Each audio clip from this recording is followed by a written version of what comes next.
Yan na bang yaya? Mukhang hindi tatagal. Mahina, probinsyana, at siguradong tatakbo rin gaya ng iba. Bulong ng mga maid sa palasyo ng sheik. Tiningnan lang ni Amira ang marmol na sahig. Wala siyang ibang tala kundi ang dasal at pangarap na mabuhay ang kapatid niyang may leukemia. Wala siyang ideya na ang batang inaalagaan niya, si Aisha, ay hindi lang pala bata, kundi sugatang kaluluwa na hindi kayang palapitin kahit ng sariling ama. Pero isang gabi, habang nasa London ang sheik, may nakita ito sa CCTV na nagpayanig sa puso niyang bato. Yaya? Hindi. She is saving my daughter and my soul. Move her entire family to my mansion.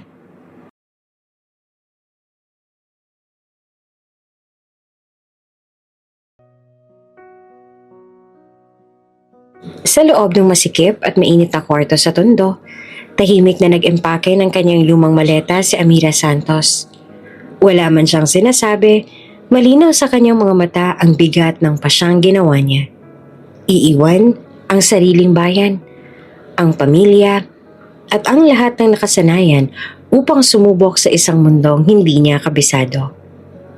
Te, sigurado ka na ba talaga? Tanong ni Alma, ang kanyang bunsong kapatid na nakaratay sa kama. Namumutla na ito. Manipis ang pisngi at may tubo sa braso mula sa kakadialysis. Baka hindi ka na makauwi. Lumunok si Amira at pinilit na ngumiti. Uuwi ako, pangako. At pag uwi ko, may gamot ka na. Hindi na tayo mangungutang. Hindi ka na magtitiis. Hindi na sumagot si Alma. Sa halip ay niyakap siya ng mahigpit. Halos ayaw pakawalan. 3 taon nang pinagdadaanan ng pamilya Santos ang sunod-sunod na unos. Ang pagkamatay ng ama, pagsasara ng tahian ng ina, at ang pinakamatindi, ang pagkatuklas ng leukemia ni Alma. Wala silang HMO, wala rin sapat na ipon. Kaya't kahit ilang beses nang inalok si Amira ng trabaho abroad, ngayon lang siya napilitang tanggapin ito. At hindi basta abroad, Middle East. Isang bansang hindi niya naririnig maliban sa mga balita tungkol sa oil tycoons, disyerto at mga babaeng nakaabaya. Pero nang makita niya ang job post na Yaya for special need child, high salary, free board, strict employer, hindi na siya nagdalawang isip. Mahirap daw doon, bulong ng ina. Ibang kultura, baka hindi kanila igalang. Hindi ko kailangan ng respeto nila, Nay. Kailangan natin pera. Sagot niya ng mariin. Ilang linggo ang lumipas, sa paliparan nakaupo si Amira sa tabi ng bintana. Bitbit ang maliit na bag, suot ang lumang jacket ng kanyang ama. Sa dami ng umalis sa parehong dahilan para sa pamilya, ramdam niya ang bigat ng responsibilidad na nakaatang sa kanya. Passenger Santos Amira, please proceed to gate 16. Anunsyo ng speaker. Tumayo siya, ngumiti ng tipid, at nilingon ang pinanggalingan bago humakbang papunta sa hindi alam na kinabukasan. Paglapag sa Abu Dhabi, sinalubong si Amira ng init at alinsangan na para bang sinampal siya sa muka. Sa immigration, kinabahan siya. Hindi niya kabisado ang English, lalo na ang Arabic. Pero nang ipakita niya ang employment contract, pinapasok siya kaagad. Paglabas, sinalubong siya ng isang matangkad na Arabong lalaki na nakaitim na kandura. Hawak ang papel na may pangalan niya. Miss Amira Santos? Malamig ang boses na to. Opo, ako po. Come in. Mr. Zayed is expecting you. No delays. Sa loob ng 5 minutong biyahe sakay ng itim na luxury SUV, hindi malang nagtanong ang driver. Tahimik, mabilis. Parang ayaw nilang sayangin kahit segundo. Mula sa bentana, pinagmamasdan ni Amira ang mga gusaling may sulang gawa sa ginto. Ang mga kotse na puro mamahalin. At ang mga taong naka-designer clothes na tila galing sa magazine. Nasa ibang mundo na nga siya. Pagdating sa mansyon ni Sheikh Zayed Al Fahim, para siyang napunta sa palasyo ng Arabian Nights. Malawak ang driveway, may fountain sa gitna, at tanaw ang taniman ng mga palm trees. Pati ang gate ay electronic at may mga bantay na naka-uniform. Pinagbuksan siya ng isang katulong na Arabo na agad siyang ipinakilala sa butler. Room 3A sa East Wing, uniforms mo, schedule at rules nandoon sa loob. Maikling utos ng butler na si Ahmed. Hindi ko pa po kilala yung bata. Usal ni Amira. Miss Aisha will meet you tomorrow. For now, rest. You have a long day ahead. Sa kanyang silid nilapag niya ang bag at naupo sa kama. Malambot, malamig ang aircon, mabango. Lahat ay bago sa kanya, mula sa gold trimming ng kortina hanggang sa mga lalagyan ng cologne sa vanity mirror. Para siyang panauhin sa hotel. Pero sa kabila ng lahat, mag-isa pa rin siya. Kinuha niya ang cellphone at mag-message sa ina. Nay, nasa kwarto na po ako. Ayos naman dito. Mamaya tatawag ho ako. Sabihin mo kay Alma. Kakayanin ko to. Tumulo ang isang luha sa pisngi niya. Para kay Alma. Bulong niya sa sarili. Para sa pamilya. Kinabukasan maaga siyang nagising. Nakasuot na siya ng puting uniform nang tumawag si Ahmed. Sheikh Zayed wishes to meet you first before you proceed to the child. Kabado si Amira. Kilala raw ang Sheikh bilang malupit at istrikto. May nagsabi pa sa online forum na sinisibak agad ang mga empleyadong sumasagot. Hindi raw itong humingiti at bihira lang lumabas ng opisina. Pagpasok niya sa opisina nito, napanganga siya. Isang matangkad na lalaking Arabo ang nakaupo sa likod ng dark wood desk. May suot itong mamahaling robe at ang mukha ay tila inukit. Matapang, matikas, malamig. You are Miss Amira Santos? Tanong nito. Diretsong English. Yes sir, I am from the Philippines. Speak only when asked. Do not ask unnecessary questions. My daughter is special. Many have tried. All have failed. Tumango lamang si Amira, tahimik. Your job is to make sure she's safe, fed, dressed. That is all. Yes sir. Mahina niyang sagot. Tahimik, tumitig ito sa kanya. Para bang sinusuri kung hanggang saan ang kaya niya. You may go now. Wika ni Sheikh Zayed. Paglabas si Amira na pabuntong hininga siya. Mabigat ang boses ng lalaki. Parang may dalang galit. Pero may kung anong lungkot sa mata. Nasa likod ng pintong yon ng isang lalaking sarado ang mundo.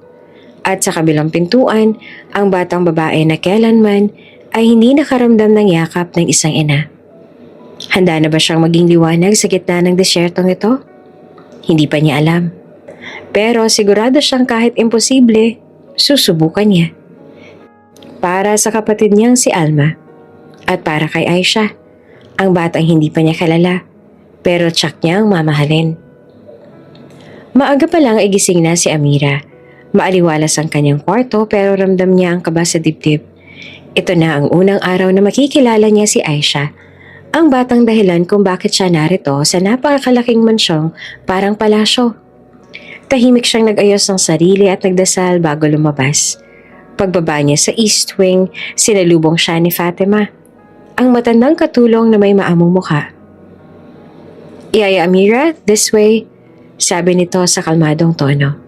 Pinangunahan siya patungo sa playroom kung saan naroon daw si Aisha tuwing umaga.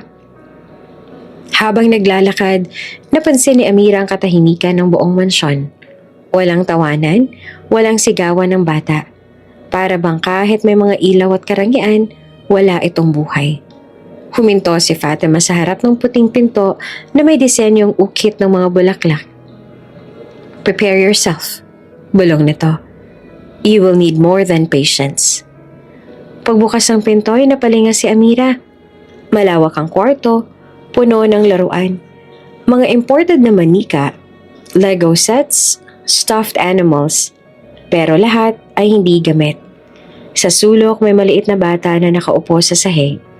Nakatingin sa isang music box na paulit-ulit lamang ang tugtog. Naka-white dress si Aisha.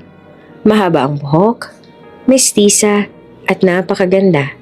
Pero kakaibang presensya nito. Parang laging nasa ibang mundo. Lumapit si Amira ng dahan-dahan. "Hello," mahinang bati niya. "Ako si Yaya Amira." Hindi lumingon ng bata, ni hindi gumalaw. Tila hindi yata siya narinig. Umupo si Amira sa di kalayuan. Hindi masyadong malapit. Kinuha niya ang stuffed giraffe at marahang pinagalaw. "Ito si Jerry. Sabi niya gusto ka raw niyang makilala." Walang sagot, walang reaksyon. Lumipas ang 2 oras, hindi pa rin siya pinapansin ni Aisha. Nag-alok si Amira ng juice, tinapay, laruan, kanta, pero parang hangin lang siya para sa bata. Nang dumating si Fatima, ngumiti ito ng malamlam. Ganyan siya. Wala pang nagtatagal ng 1 linggo sa kanya. "You may take a break." Pero hindi sumuko si Amira. Pagdating ng tanghali, pinilit niyang pakainin si Aisha. May handang spaghetti, chicken fillet at prutas. Ipinatong niya ang tray sa mesang maliit sa tabi ng bata. "Gutom ka na siguro, o sige sabay na tayo." Kumuha siya ng tinapay at isinubo. Si Aisha naman ay tahimik pa rin. Pero napansin ni Amira na napatingin ito saglit sa plato. Agad siyang kumilos. Kumuha siya ng kutsarang may kaunting chicken at inilapit. "Oh, tikim lang," sabi niya. Nagulat si Amira na dahan-dahang ibuka ng bata ang bibig at kinain ang alok niya. Saglit lang iyon, pero sapat ng dahilan para mapangiti siya. "You did it, Aisha," bulong ni Amira, na halos mangiyak-iyak. Kinagabihan bumalik siya sa kanyang kwarto na pagod pero may kakaibang saya sa puso. Kahit kaunti, may naabot siya sa puso ng batang tila walang pakialam sa mundo. Binuksan niya ang cellphone at magpadala ng voice message kay Alma. "Alma, alam mo ba? Tinanggap niya yung pagkain ko. Isa lang pero parang panalo na sa giyera. Mahal na agad kita, Aisha." Kinabukasan, inulit ni Amira ang routine. Kain, laro, kwento. Kahit wala pa ring sagot si Aisha, hindi siya nawalan ng loob. Isang araw sinubukan niyang kantahan ng Tagalog lullaby ang bata. Sa ugoy ng duyan. Mahinang kanta niya habang nilalaro ang buhok ni Aisha at doon niya napansin na tila may pumatak na luha sa pisngi ng bata. Nanlaki ang mata ni Amira. "Aisha, are you okay?" Hindi nagsalita ang bata. Pero marahang tumalikod ito sa music box at tumingin kay Amira saglit. Sapat na ang ilang segundo para manindig ang balahibo ng bagong yaya. Tumitig si Aisha. Hindi nang matagal pero hindi rin iyon walang pakiramdam. Makalipas ang 3 araw, may nangyaring hindi inaasahan. Habang naglilinis si Amira sa playroom, biglang napasigaw si Aisha. "Wag!" Nahulog ang walis ni Amira. Napalingon siya at nakita ang batang lumalaban habang hinahawakan ni Fatima. "She doesn't want a bath," paliwanag ng matanda. Agad lumapit si Amira at mahinang hinaplos ang balikat ng bata. "Okay lang, Aisha. Ako ang sasama sa'yo." Niyakap siya ni Aisha ng mahigpit at parang sa unang pagkakataon ay may taong pinili niya. Pagsapit ng gabi, kinausap ni Amira si Ahmed. "Sheikh Sayed has been informed that you've lasted 5 days. Wika nito. "No yaya has lasted this long, congratulations. But don't expect a praise. He doesn't care." Tumango lamang si Amira. "Wala naman po ako inaasahan. Ang mahalaga ay gumaling si Aisha." Tahimik si Ahmed. Saglit siyang tinapik sa balikat at iniwan. Hindi niya alam na sa kabilang bahagi ng mansyon, isang matangkad na lalaking nakaitim ang tumayo sa harap ng CCTV monitor. At doon niya unang nakita ang babaeng Pinay na yumayakap sa anak niyang hindi niya matawagan kahit isang beses sa pangalan. Bumalik ang katahimikan sa mansyon, pero sa silid ni Aisha may marahang pagbabago. Sa bawat araw na lumilipas, isang himala ang unti-unting nahuhubog. Himala na hindi kailanman nakita ng mga dating yaya, doktor o therapist. At ang pinagmula ng milagro ay hindi profesional, hindi eksperto, kundi isang simpleng Pilipina na may pusong handang umunawa. Good morning, Aisha! Bati ni Amira. Dala ang tray ng agahan. Inilapag niya ito sa maliit na lamesa sa tabi ng bintana kung saan nakaupo ang bata. Gising ka na pala. Nakita kitang tinitingnan mo ang ibon sa hardin. Hindi tumugon si Aisha. Pero sa unang pagkakataon, hindi na rin ito umiwas. Tahimik lamang siyang nakatingin sa labas. Hindi gaya ng dati na laging walang pakialam sa paligid. Umupo si Amira sa tabi. Alam mo ba, sa amin sa Pilipinas, mahilig kami sa kanta, lalo na kung gusto naming pakalmahin ang puso. Kinuha ni Amira ang stuffed giraffe at marahang pinatong sa kandungan ni Aisha. Pakinggan mo to ha? Sabay kanta ng pagbulong. Kumanta siya ng ugoy ng duyan. Habang umaawit, pinagmamasdan niya ang reaksyon ng bata. Wala pa ring salita, pero ang mga mata ni Aisha ay unti-unting nababasa. Hindi ng takot, kundi ng isang damdaming tila ngayon lang muling nagising. Lungkot, pangungulila, at pagkakaunawa. Sa sumunod na mga araw, nag-iba ang approach ni Amira. Sa bawat awit na Tagalog, idinadagdag niya ang simpleng sign language. Hawak sa puso, tapik sa balikat, kamay sa pisngi, at ang pinakapaborito niya, iyakap gamit ang mga braso ng stuffed toy. Alam mo bang ibig sabihin nito? Tanong ni Amira habang pinapakita ang sign para sa love. Ginaya ni Amira ang sign at dahan-dahang ipinakita ito kay Aisha. Tila walang tugon. Hanggang isang araw, habang naliligo si Aisha, marahang ginaya ng bata ang galaw ng kamay. Parang kidlatang dumaloy sa puso ni Amira. Aisha, alam mo nang ibig sabihin nun? Tanong niya na nanginginig ang boses. Tumingin si Aisha saglit. At sa pamamagitan ng tingin na yon, may mensaheng malinaw. Naiintindihan ko. Nagpasya si Amira na gumawa ng visual board para kay Aisha. Isang karton na may mga larawan ng pagkain, emosyon, hayop, at simpleng gawain. Kapag gusto mo ito, ituro mo lang ha, sabi niya. Hindi mo kailangang magsalita kung hindi mo pa kaya. Pero yung gusto mo, pakinggan kita. Sa pagdaan ng linggo, unti-unting gumana ang visual board. Kapag nauuhaw si Aisha, tinuturo niya ang juice. Kapag gusto ng yakap, tinuturo niya ang stuffed toy. At minsan kapag gusto niyang marinig si Amira na kumanta, tinuturo niya ang mikropono mula sa laruan. Hindi man nagsasalita si Aisha ay nagsimula itong makipag-ugnayan. Isang napakalaking tagumpay para kay Amira. Isang hapon, habang nagpipinta sila sa garden, napansin ni Amira na puro kulay asul ang gamit ni Aisha. Mahilig ka ba sa asul? Tanong niya. Tahimik si Aisha pero kinuha nito ang brush. Ipinahid sa asul na pintura at ginuhit sa papel ang isang bilog. Moon? Tanong ni Amira. Tumango si Aisha at sa dulo ng papel, iginuhit nito ang maliit na batang babae na may mahabang buhok, nakatingin sa buwan. Parang sinaksak si Amira sa dibdib sa dami ng damdaming bigla niyang naintindihan. Miss mo na si Mama, no? Tanong niya na halos pabulong. Tumulo ang luha ni Aisha. Tahimik, walang salita. Pero sa simpleng guhit, sa tulo ng luha, sa panginginig ng balikat, naroon ang lahat ng sakit ng isang batang naulila ng maaga. At marahang lumapit si Amira. Niyakap ang bata. Okay lang umiyak. Hindi mo na kailangang itago. Narito ako. At sa unang pagkakataon, niyakap din siya ni Aisha. Mahigpit, buong puso. Hindi na malaya ni Amira na nakatutok pa lang isang lihim na camera mula sa itaas ng garden.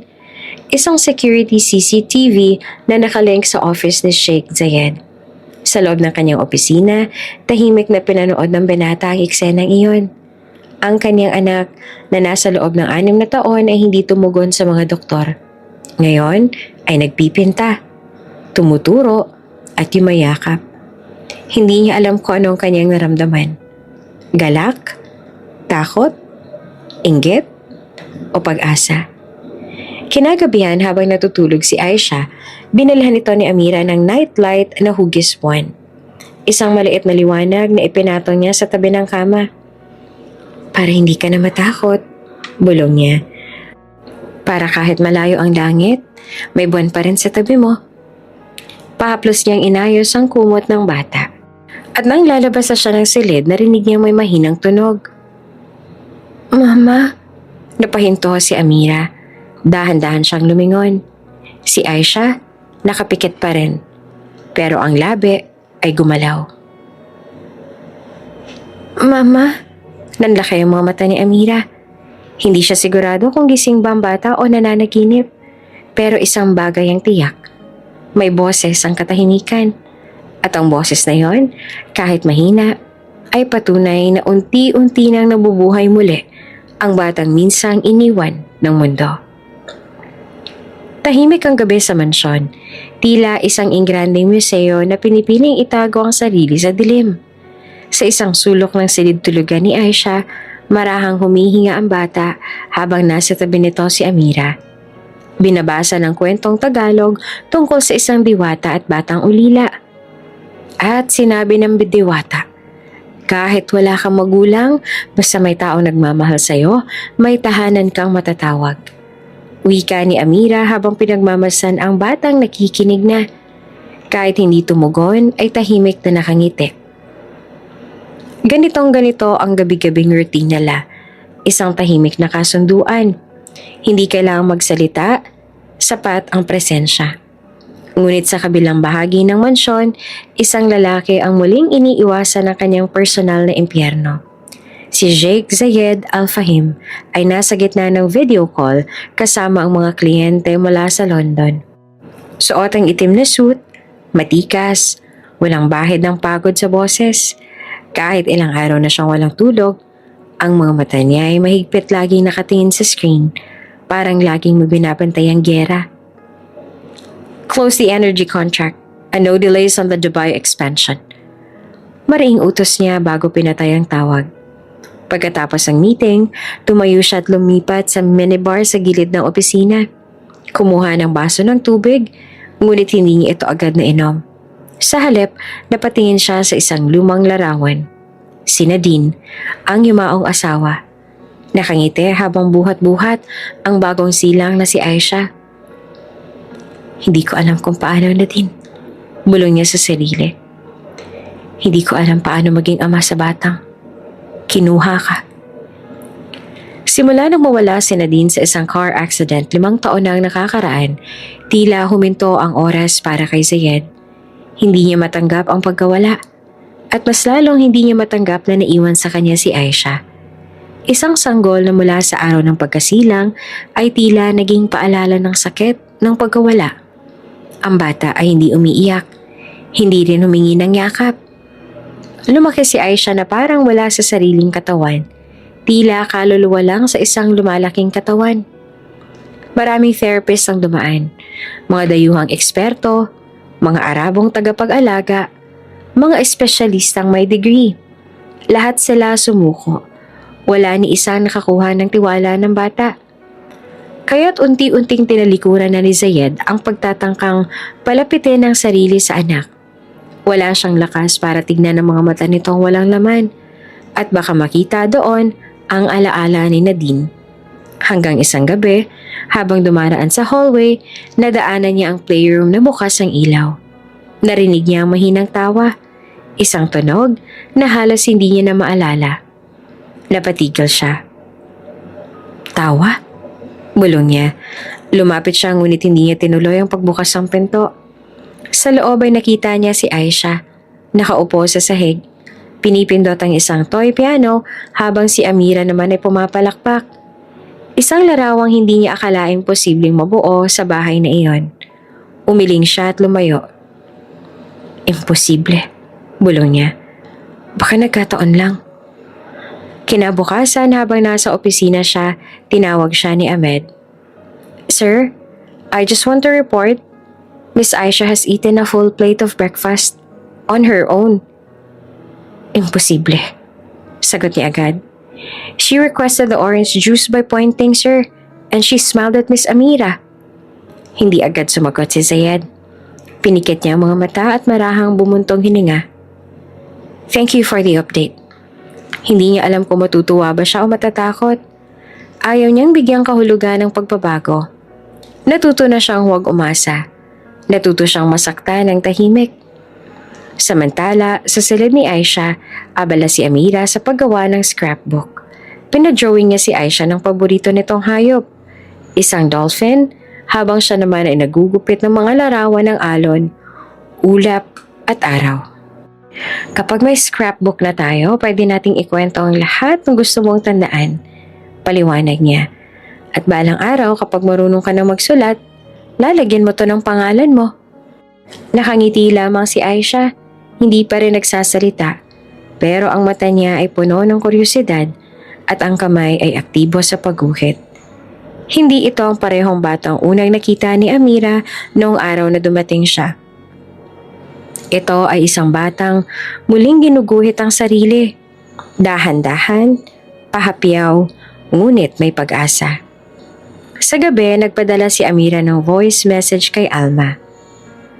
Alma, nakakagulat yung nangyayari. Hindi man nagsasalita si Aisha, pero ramdam ko na unti-unti siyang bumubukas. Parang ako yung naging ate niya rito. Ang sarap sa pakiramdam. Kahit alam kong hindi ako dito para tumagal, pero habang narito ako, gagawin ko ang lahat para gumaling siya. Kahit hindi ako magustuhan ng amo kong malamig gaya ng disyerto. Hindi niya alam na sa kabilang silid si Jake Zayed ay muling dumaan sa hallway. At sa loob ng kwarto ng anak ay tanaw niyang natutulog na magkatabi sa kama sina Amira at Aisha. Tahimik, magkadikit at mukhang payapa.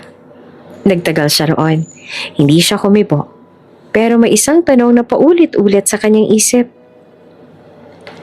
Bakit sa kanya mo binigay ang mga ngiti na hindi mo malang kailanman binigay sa akin? At doon unti-unting nasimulang mabiyak ang pader na matagal niya nang itinayo. Sa isa sa pinakamataas na gusali sa London, nasa isang executive suite si Sheikh Zayed Al Fahim. Suot ang dark gray na suit habang nakaharap sa glass wall na tanaw ang kumikislap na ilaw ng lungsod. Hindi siya naroon para mamasyal. Ang bawat segundo ng kanyang buhay ay may halaga. Business mergers, oil investments, global negotiations. Pero ngayong gabi, bumabagabag sa kanya. Laman ng isip niya ang larawang hindi maalis sa guni-guni.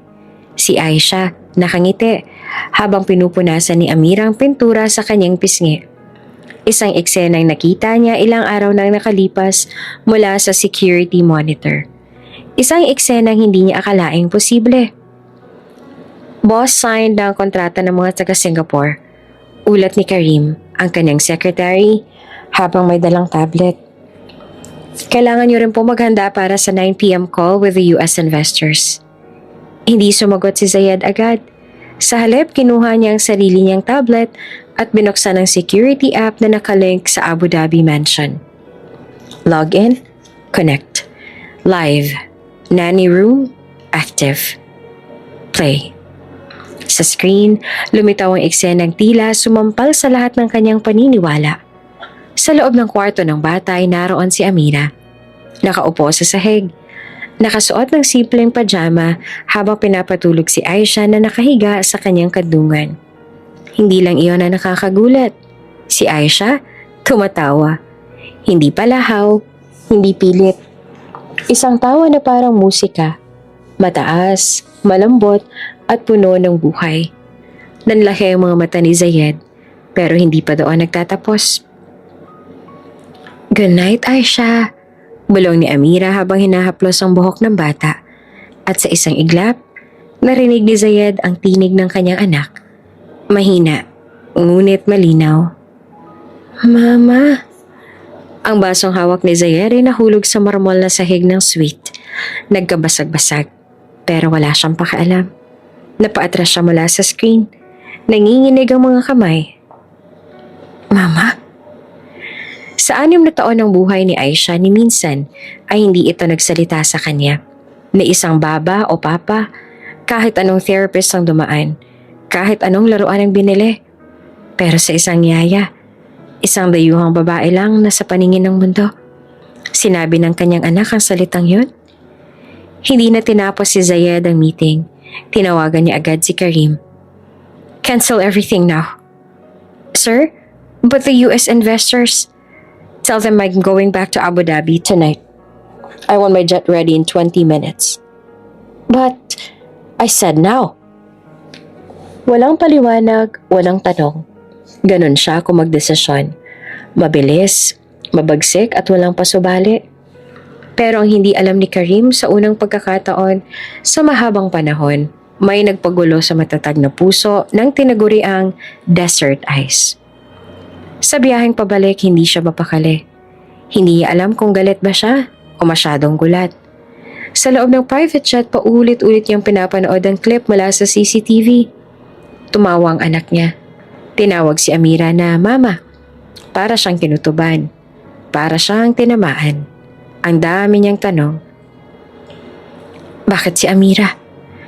Bakit sa ibang babae nagbukas ang puso ng anak niya? At bakit masakit? Makalipas ang 7 oras, lumapag ang jet sa pribadong runway malapit sa kanyang estate. Hindi siya nagpahinga. Agad siyang sumakay ng sasakyan at dumiretso sa mansyon. Wala pang araw, pero gising na ang mga bantay. Nataranta si Ahmed nang makita siyang bumaba ng walang abiso. Sir, you didn't say you were returning. Where is she? Malamig niyang tanong.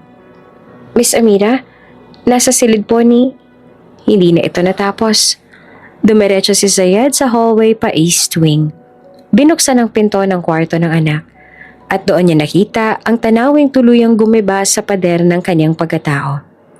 Sa loob ng kwarto magkadikit ang mag-ina.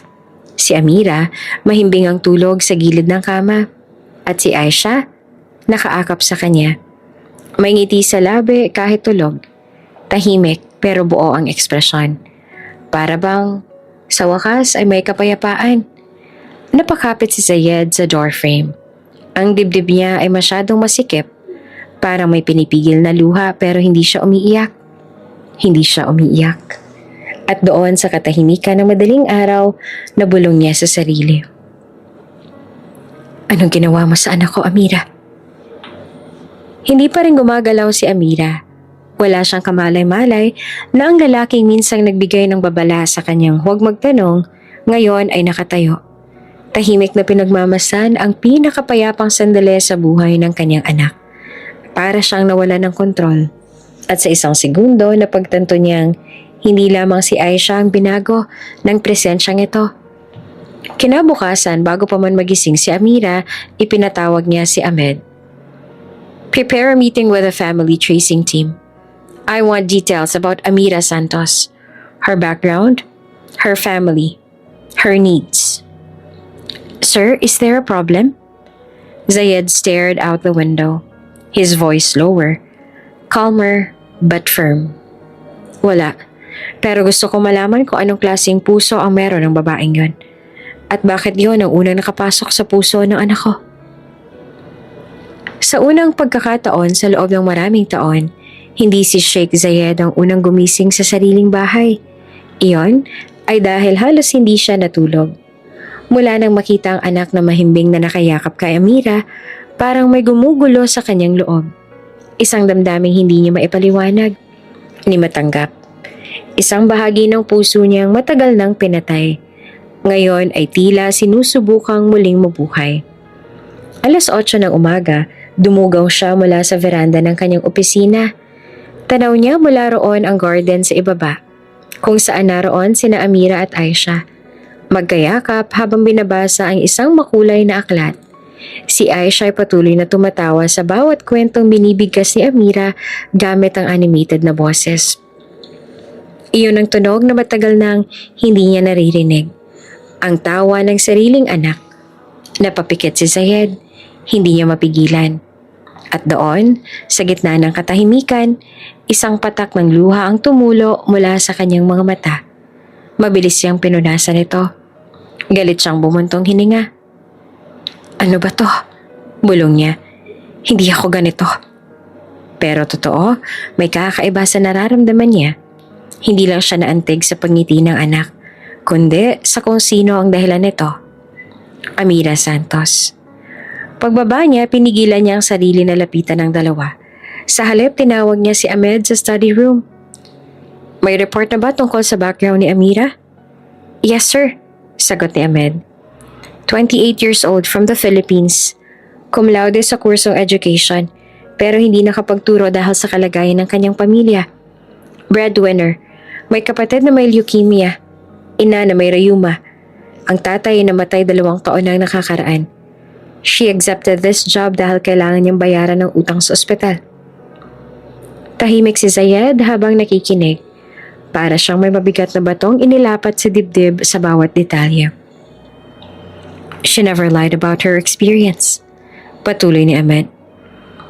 She only said, I may not be trained for special needs, but I have the heart to understand. Hindi nagsalita si Zayed, pero napatingin siya sa isang lumang larawan sa kanyang mesa. Si Nadine, ang kanyang yumaong asawa. Napaakap kay baby Aisha at sa tabi nito ang handwritten note ni Nadine na minsang isinulat sa kanya. Hindi mo kailangang maging perpekto para magmahal. Kailangan mo lang ng pusong marunong makinig. Kinahapunan sa hindi inaasahan, lumapit si Zayed sa garden. Nakita niya si Amira at Aisha na naglalaro ng bubble sa damuhan. Tumatawa si Aisha habang sinusubukang habulin ng mga bula. Napatingin si Amira nang maramdaman ang presensya ng lalaki. Nagtagpo ang kanilang mga mata. Si Amira, nanlaki ang mata. Shik, usal niya. Tumayo siya agad. Bahagyang yumuko. Ngunit si Zayed, hindi umimik. Sa halip ay lumapit siya kay Aisha. Nanatili siya nakatayo saglit habang pinagmamasta ng anak. Aisha, mahina niyang tawag. Tumingin si Aisha sa kanya saglit. Tapos ay muling ibinaling ang pansin kay Amira. Napakasakit noon para kay Zayed, pero hindi siya nagpahalata. She doesn't talk to me. Aniya na mahina. Ni hindi ako tinitingnan ng ganito noon. Not even once. Hindi alam ni Amira kung ano ang isasagot. Tahimik lang siyang nakatayo, hawak ang kamay ni Aisha. But with you? Sabay tingin ni Zayed kay Amira. She laughs. She speaks. She hugs. Nagkatinginan silang dalawa. Sa unang pagkakataon, wala sa mukha ni Jake Zayed ang galit, utos o yabang. Ang naroon ay hilaw na damdamin. Takot, lungkot, pagkagulat. At isa pang bagay, pasasalamat. I am not good at this, bulong ni Zayed. Hindi ako marunong maging ama, lalo na sa isang batang hindi ko alam kung paanong pakinggan. Wala namang manual ng pagiging magulang, sir. Mahinahong tugon ni Amira, pero hindi pa huli ang lahat para matutunan. Napatingin si Zayed sa kanya. Bakit mo ginagawa to? Tanong niya. Dahil saglit nang tumigil si Amira. Dahil lahat ng bata ay karapat-dapat na mahalin. Kahit pa hindi sila nagsasalita. Kahit pa hindi sila tumitingin sa'yo pabalik. Lalo na sila ang mas nangangailangan. Tumungo si Zayed. Tahimik, walang sagot. Ngunit sa loob-loob niya, naroon ang simula ng bagong tanong. Sino ka ba talaga, Amira? At paano mo nabasag ang mundo ni hindi ko magawang silipin? Pag-alis niya, naiwan si Amira na may kabang hindi niya maipaliwanag. Iba ang tingin ni Sheikh Zayed sa kanyang kanina. Hindi mata ng amo, hindi mata ng lalaking may ranggo. Mata iyon ng isang amang unti-unting muling nabubuhay. At sa diwa niya biglang naglaro ang isang pangungusap na narinig niya mula kay Aisha ilang gabi na ang nakalipas. Mama, bulong iyon. Halos hindi marinig. Pero ngayon tila sumisigaw sa kanyang puso. Kinagabihan pinuntahan ni Zayed ang silid ni Aisha. Hindi siya sanay at lalo siyang hindi handa sa ginawa niya. Maingat siyang lumapit habang tulog ang anak. Umupo sa paanan ng kama. Tahimik. Sorry anak. Mahina niyang bulong. Hindi ko alam kung paano kita makakausap noon. Pero gusto kong subukan ulit. Pinilit niyang abutin ang kamay ni Aisha. Hindi kumibo ang bata. Pero hindi rin ito lumayo. Isang himala na iyon para kay Zayed. Napapikit siya. At muli, tumulo ang luha mula sa kanyang mga mata. Sa wakas, sa unang pagkakataon, si Sheikh Zayed ay lumuha. Hindi bilang negosyante kundi bilang sheikh, kundi bilang isang ama. Nang sumikat ang araw kinabukasan, abala si Amira sa kusina habang nagtitimpla ng kape. Nakasuot siya ng simpleng polo at pantalon. May munting muta pa sa mata at sabog ang buhok. Isa iyong ordinaryong umaga para sa kanya. Wala sa isip niya na may magbabago. Amira, tawag ni Fatima habang may dalang tray. Please set 2 more cups for breakfast. May bisita raw, sabi ni Ahmed. Tumango siya. Sino raw po? Hindi sumagot si Fatima. Nagkibit balikat lang. Pagpasok ni Amira sa dining area, muntik niyang mabitawan ng tray. Naroon, nakaupo sa head chair ng mahabang mesa si Sheikh Zayed Al Fahim. Nakasuot lang ito ng simpleng robe. Wala ang formal suit. Wala rin ang business aura. Mukhang bagong gising pa. At ang buhok ay tila hindi pa inayos. Tahimik, walang katulong sa paligid, wala ring nakabuntot na bodyguard. Sheikh, dito? Sa dining table? At breakfast pa? Good morning, sir. Bati ni Amira. Pilit na kalmado habang nilalatag ang mga baso. Tumango si Zayed, walang imik. Umupo si Amira sa dulong bahagi ng mesa. Sa tabi ni Aisha na abalang nagdo-drawing gamit ang crayons. Papa, mahinang sabi ni Aisha. Parang gininaw si Zayed. Tumigil siya sa paggalaw. Hindi niya alam kung tama ba ang narinig niya. Pero nang tumingin si Aisha sa kanya at ngumiti, pakiramdam niya ay may pader na biglang gumuho. Hindi siya nakapagsalita, kaya pinilit na lang niyang uminom ng juice at sumulyap kay Amira. Muli at muli. Napansin ni Amira ang mga tingin. Hindi malamig, hindi rin suplado, kundi parang awkward. Parang isang lalaking gustong magsalita, pero walang lakas ng loob. Parang naiilang. Kinilabutan siya sa sariling iniisip. Nagkibit balikat siya at ngumiti. Masarap pong tinapay ngayon, galing po yan sa bakery na malapit sa date plantation. May cinnamon po sa loob. Maikling sagot ni Zayed pero hindi tumangin. Tumahimik ulit. Umubo si Zayed, tapos kunwaring inabot ang tubig, sabay tingin kay Amira. Did you sleep well? Tanong niya bigla. Napasinghap naman si Amira. Nagtanong siya? Yes po, sir. Thank you po. Tahimik ulit. Pero si Amira hindi makatingin ng diretsyo. Bigla siyang nahiya. Wala siyang suot na makeup at sabog pa ang buhok. Para siyang hindi handa para sa breakfast with the boss. Ano pang iniisip ko, hindi to teleserye. Pero nang muli siyang sulyapan ni Zayed, parang may kung anong tensyon sa ere. Hindi ito galit, hindi rin utos, kundi pagkamangha. O baka paghanga? Pagkatapos ng almusal habang naglalaro si Aisha sa sala, naiwan si Amira sa kusina upang maghugas ng tasa. Biglang bumukas ang pintuan, si Zayed. Biglang lumakas ang kabog ng dibdib niya. Nandito ka pa po, sir? Tanong ni Amira na agad namang tumindig. Maghahain pa po ako ng tea kung gusto niyo. No need, putol ni Zayed. I just want to help. Napatitig si Amira. Help po? Kumuha si Zayed ng isang basang tasa mula sa lababo. How does this work?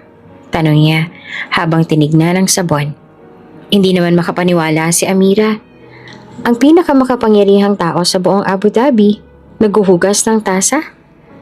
Sir, ako na po. I insist. May hinangiti naman ni Zayed. Hindi naman siguro ako sasabugan ng plato kung subukan kong maghugas ng isa. Natawa si Amira. Mabilis pero totoo. Depende po kung first time ninyo. Ngumiti rin si Zayed. Bahagya. At habang magkatabi silang naguhugas ng mga tasa, tila umikot ang mundo ni Amira. Hindi ito inaasahang sandali. Walang ingranding eksena, pero sa simpleng pag-uusap, may lumalalim na koneksyon. "Do you always smile like that?" Tanong ni Zayed habang pinupunasan ng basang baso. "Po? You smile even while working. Even when no one's watching." Napayo ko si Amira. Mas sanay po akong umiti kaysa umiyak. Mas magaan po yun sa dibdib." Muli siyang natahimik. Maya-maya, narinig ni Amira ang mahinang bulong mula sa kanya. "Maybe that's what this house has been missing." Pagkatapos silang maghugas, lumabas si Amira at pinuntahan si Aisha. Ngunit habang papalayo, napansin niyang nananatiling nakatayo si Sheikh Zayed sa kusina. Nakatitig sa tasa na kanyang hinawakan. At sa mata nito, may kakaibang liwanag. Isang uri ng pagtingin na hindi niya kailanman nakita sa mga mata ng amo. Sa gabing yon, hindi makatulog si Amira. Hawak niya ang stuffed giraffe ni Aisha habang sinusubukang i-replay ang buong araw. Bakit gano'n ang tingin ni Sir? Bakit parang hindi na lang siya Sheikh, kundi isang lalaking gustong maintindihan? Hindi niya alam kung ano ang nararamdaman niya. Pero isang bagay ang sigurado. Hindi na lang si Aisha ang binabantayan niya. May isa pang pusong tahimik na nasasaktan. At ngayon, unti-unting bumubukas sa kanya. Maagang nagising si Amira. Siguro dahil sa panaginip niya tungkol sa Pilipinas. Yung tipikal na almusal nila ni Mama at Alma sa ilalim ng kawayan, habang may kape, pandesal at kwentuhan. Ngayon, nasa kusina siya ng isang marangyang mansyon sa Abu Dhabi. Suot ang simpleng t-shirt at cotton shorts. Walang suklay ang buhok at walang makeup.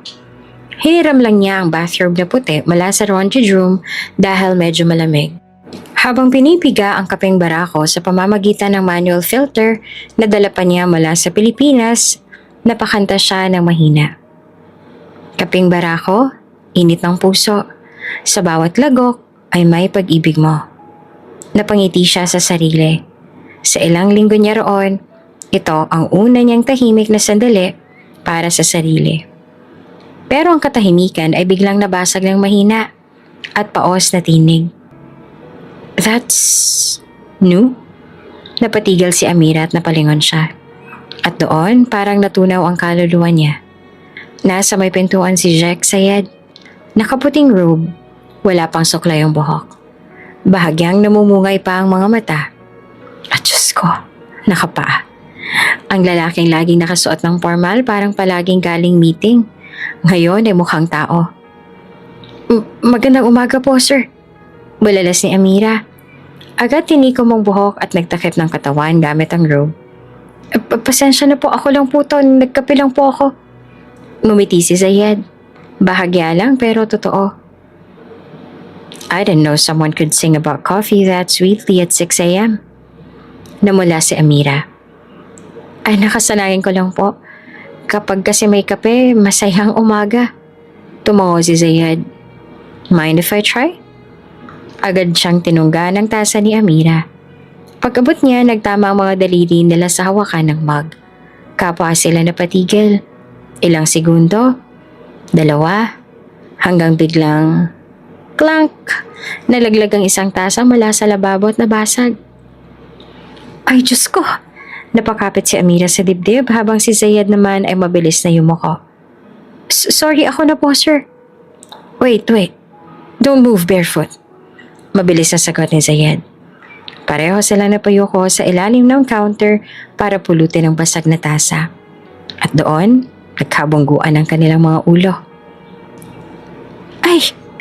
Oh!" Nagkatinginan silang muli. Parehong may hawak na piraso ng tasa. Parehong napangiwi. At pareho na lang silang natawa. Hindi sapilitan, hindi pilit, kundi yung tawang nanggaling sa bituka. Tawang matagal na hindi narinig ni Zayed sa sarili. At matagal nang hindi nararamdaman ni Amira mula sa ibang tao. Hindi po ito normal?" Natatawang bulong ni Amira habang tinatakpan ng bibig. "No," sagot ni Zayed habang hawak ang noo. But I think I like it. Habang naglilinis sila ng nabasag na tasa, nagpatuloy ang mga hindi inaasahang palitan ng kwento. So, ganyan talaga sa Pilipinas? Umiinom ng kape kahit mainit ang panahon? Opo, sagot ni Amira habang nagwawalis. Mainit man ang paligid, mas mainit ang chismis sa kapehan. Napatawa si Zayed. Do you gossip too? Hindi po, pero nakikinig po ako. Sabay kindat ni Amira. Nagpatuloy ang kwentuhan habang nililinis nila ang kusina. Nakaupo sa bar stool si Zayed, habang si Amira naman ay abala sa pagkahain ng tinapay. Hindi po kayo sanay na gumising ng ganito kaaga, no? Biro niya. I used to, back when Nadine was alive.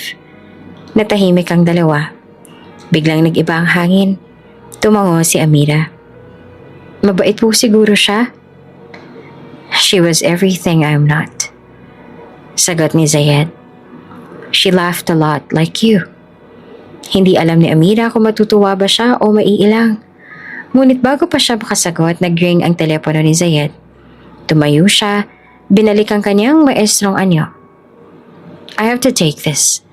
Pero bago lumabas ang pinto, lumingon siya. By the way, napatingin si Amira. Next time you sing about coffee, let me hear the second verse.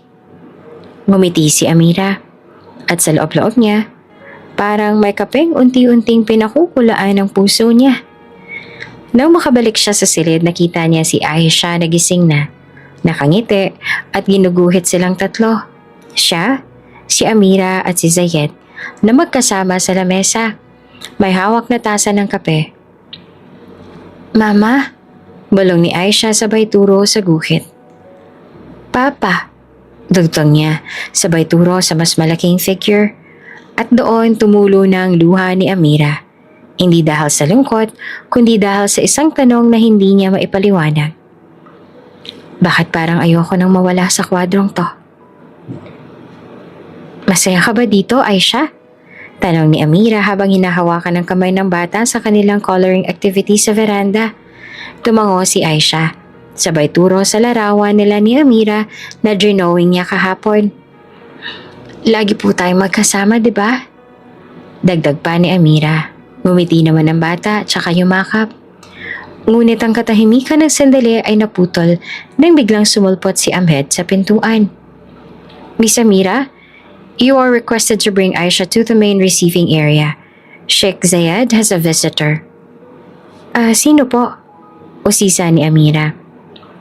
Miss Leila Al-Fahim, pinsang buo ni Sheikh. Galing po ng Qatar. Habang naglalakad patungo sa receiving hall, hindi naman mapakali si Amira. Hindi niya maipaliwanag kung bakit parang may bumabagabag sa kanya.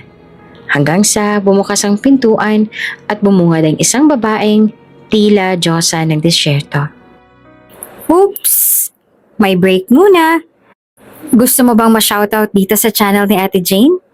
Mag-comment lang ng lesson you learned from the latest story uploaded. Dahil pipili kami ng isang best comment of the day para i-shoutout sa susunod na upload. Kaya huwag kalimutang mag-iwan ng lesson you learned after you watch this video. Maraming salamat! Shoutout nga po pala kina Virginia Kejima from Yamanashi, Japan, Mirna Anzures from South Villazar, Sipocot, at Loli Nitura. Sa ating mga taga-subaybay, paki-comment naman po sa baba kung taga saan kayo para alam ko kung hanggang saan maabot ang mga kwento ni Ate Jane at para ma-shoutout ko rin kayo sa mga susunod pa nating mga kwento. Maraming salamat sa pagkikinig.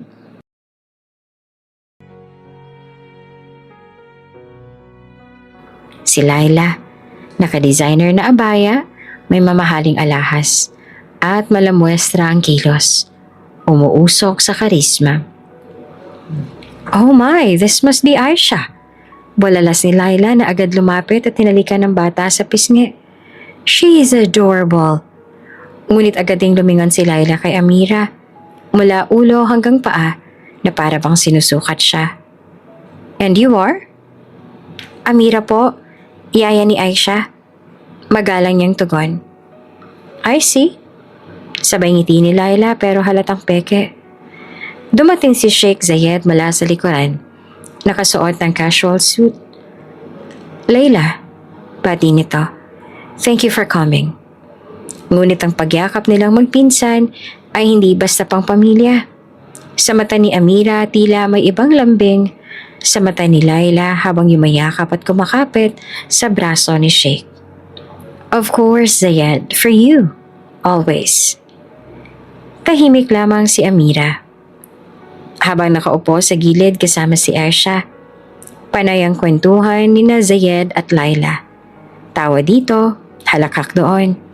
Si Layla ay laging may hawak sa braso ni Zayed, habang si Zayed hindi tumitingin kahit minsan kay Amira. Hindi naman ako dapat maapektuhan. Bulong niya sa sarili. Trabaho lang ito. Pero hindi niya mapigilang kumirot ang dibdib. Lalo na't habang abala sa pakikipagkwentuhan si Zayed kay Layla, ay tila nakalimutan nitong may batang naghihintay sa kanya. Kinabukasan, inihanda ni Amira ang tea set nila ni Aisha sa garden. Papa? Tanong ni Aisha matapos ang 5 minutong paghihintay. Maybe he's coming soon. Tipid na sagot naman ni Amira. Pero hindi dumating si Zayed. Hindi siya sumipot sa bonding time nila. Isang bagay na dati niyang inaabangan kahit ilang minuto lang. Dumaan ng 1 oras, 2. Pagdating ng hapon, nagpakita rin si Zayed. Mukhang pagod. Dala pa ang cellphone at may tawag na tinanggap habang naglalakad. Sorry, sabi niya. Layla extended her stay. I was caught up. Ngumiti lamang si Amira. Ngunit malamig. Walang sigla.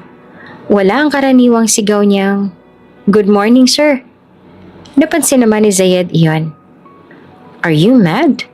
Tanong niya, bahagyang mangiti. No po, you're the boss. Maikling sagot ni Amira. Tumigil si Zayed sa paglalakad at tinitigan siya. Pero hindi na siya sinundan pa ni Amira. Binalingan niya si Aisha at sinimulang pakainin ng prutas. Walang imik, walang tingin sa Sheikh. Tahimik si Zayed. Hindi niya alam kung anong pakiramdam iyon.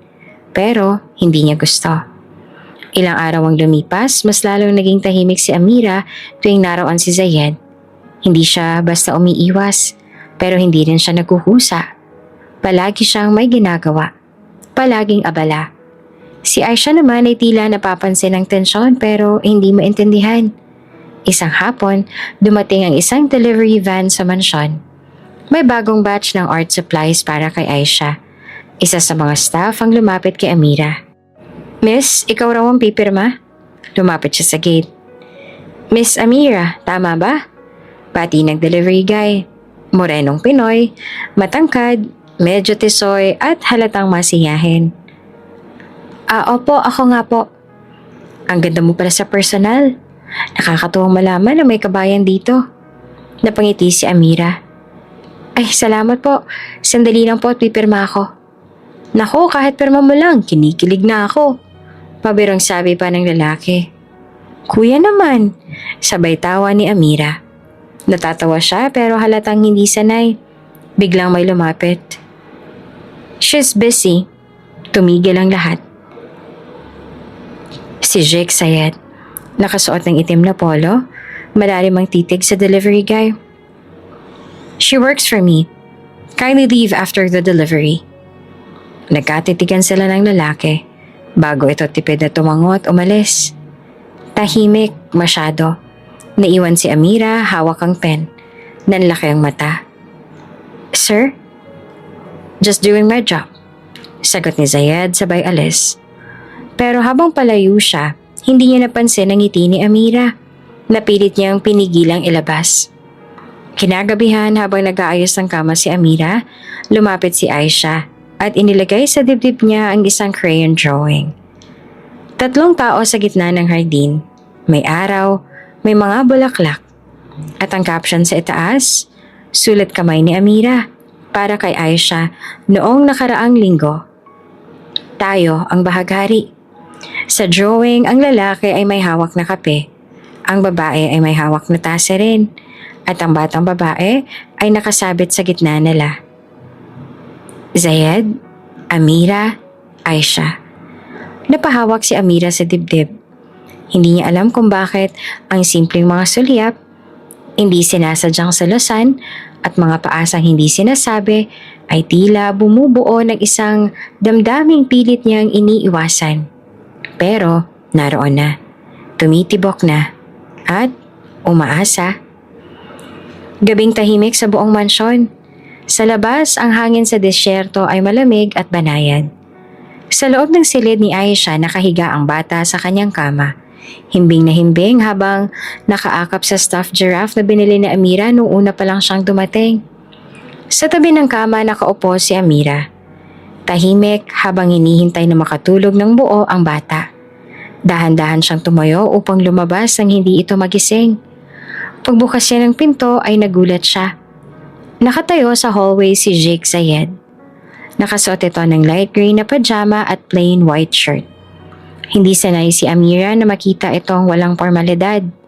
Parang ibang tao ito, hindi ang Sheikh kundi ang Zayed. "Sir, gising pa po kayo?" Tanong ni Amira. "Couldn't sleep." Maikling sagot nito. "You?" Ngayon lang din po ako lalabas.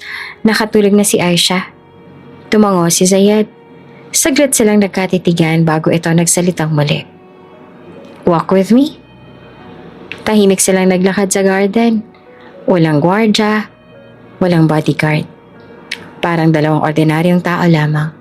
Sinusundan ng buwan sa kanilang paglalakad sa pagitan ng mga tanim na jasmines at olive trees. Hindi ko siya napatawa. Hindi ko siya napakain.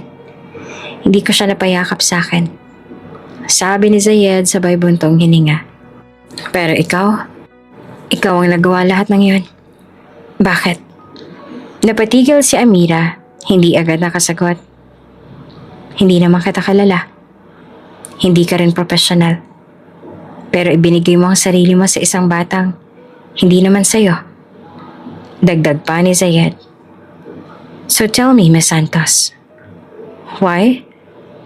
Huminga ng malalim si Amira. Naglakad siya ng kaunti bago tumingin sa kanya. "Lahat ng bata, karapat-dapat na mahalin," sagot niya. "Hindi naman nila kasalanan kung may sakit sila, kung iniwan sila, o kung hindi sila maintindihan ng mundo. Lahat ng bata, kailangan ng isang taong magtitiis at makikinig."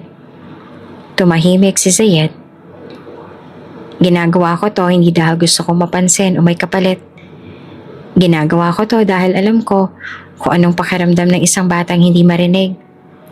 Si Aisha, nakita ko ang sarili ko sa kanya. Tahimik, tinatago ang galit. Iniintindi ang kalungkutan. At kapag may ganong bata, hindi mo iiwan. Hindi mo siya ituturing na trabaho lang." Napayuko si Zayed. Tahimik na umupo sa bato sa tabi ng fountain. "Sabi ng lahat ako raw ang may pinakamalakas sa disiplina. Pero sa totoo lang, ako may pinakamahinang loob. Nawalan ako ng asawa. Kasabay no, nawalan ako ng koneksyon sa anak ko." Umupo si Amira sa di kalayuan. "Pero hindi po huli ang lahat. Aniya, Aisha is still here. Buhay siya. Tumatawa na. Nagsisimula ng magtiwala." Nag-angat ng tingin si Zayed. "At sa'yo siya nagtitiwala," bulong niya. Hindi sumagot si Amira. Nahihiya siyang tanggapin ang papuri. Ngunit bago pa siya makapagbitiw ng salita, muling nagsalita si Zayed. "May isang gabi, habang pinapanood ko kayong dalawa sa CCTV, bigla ako naiyak.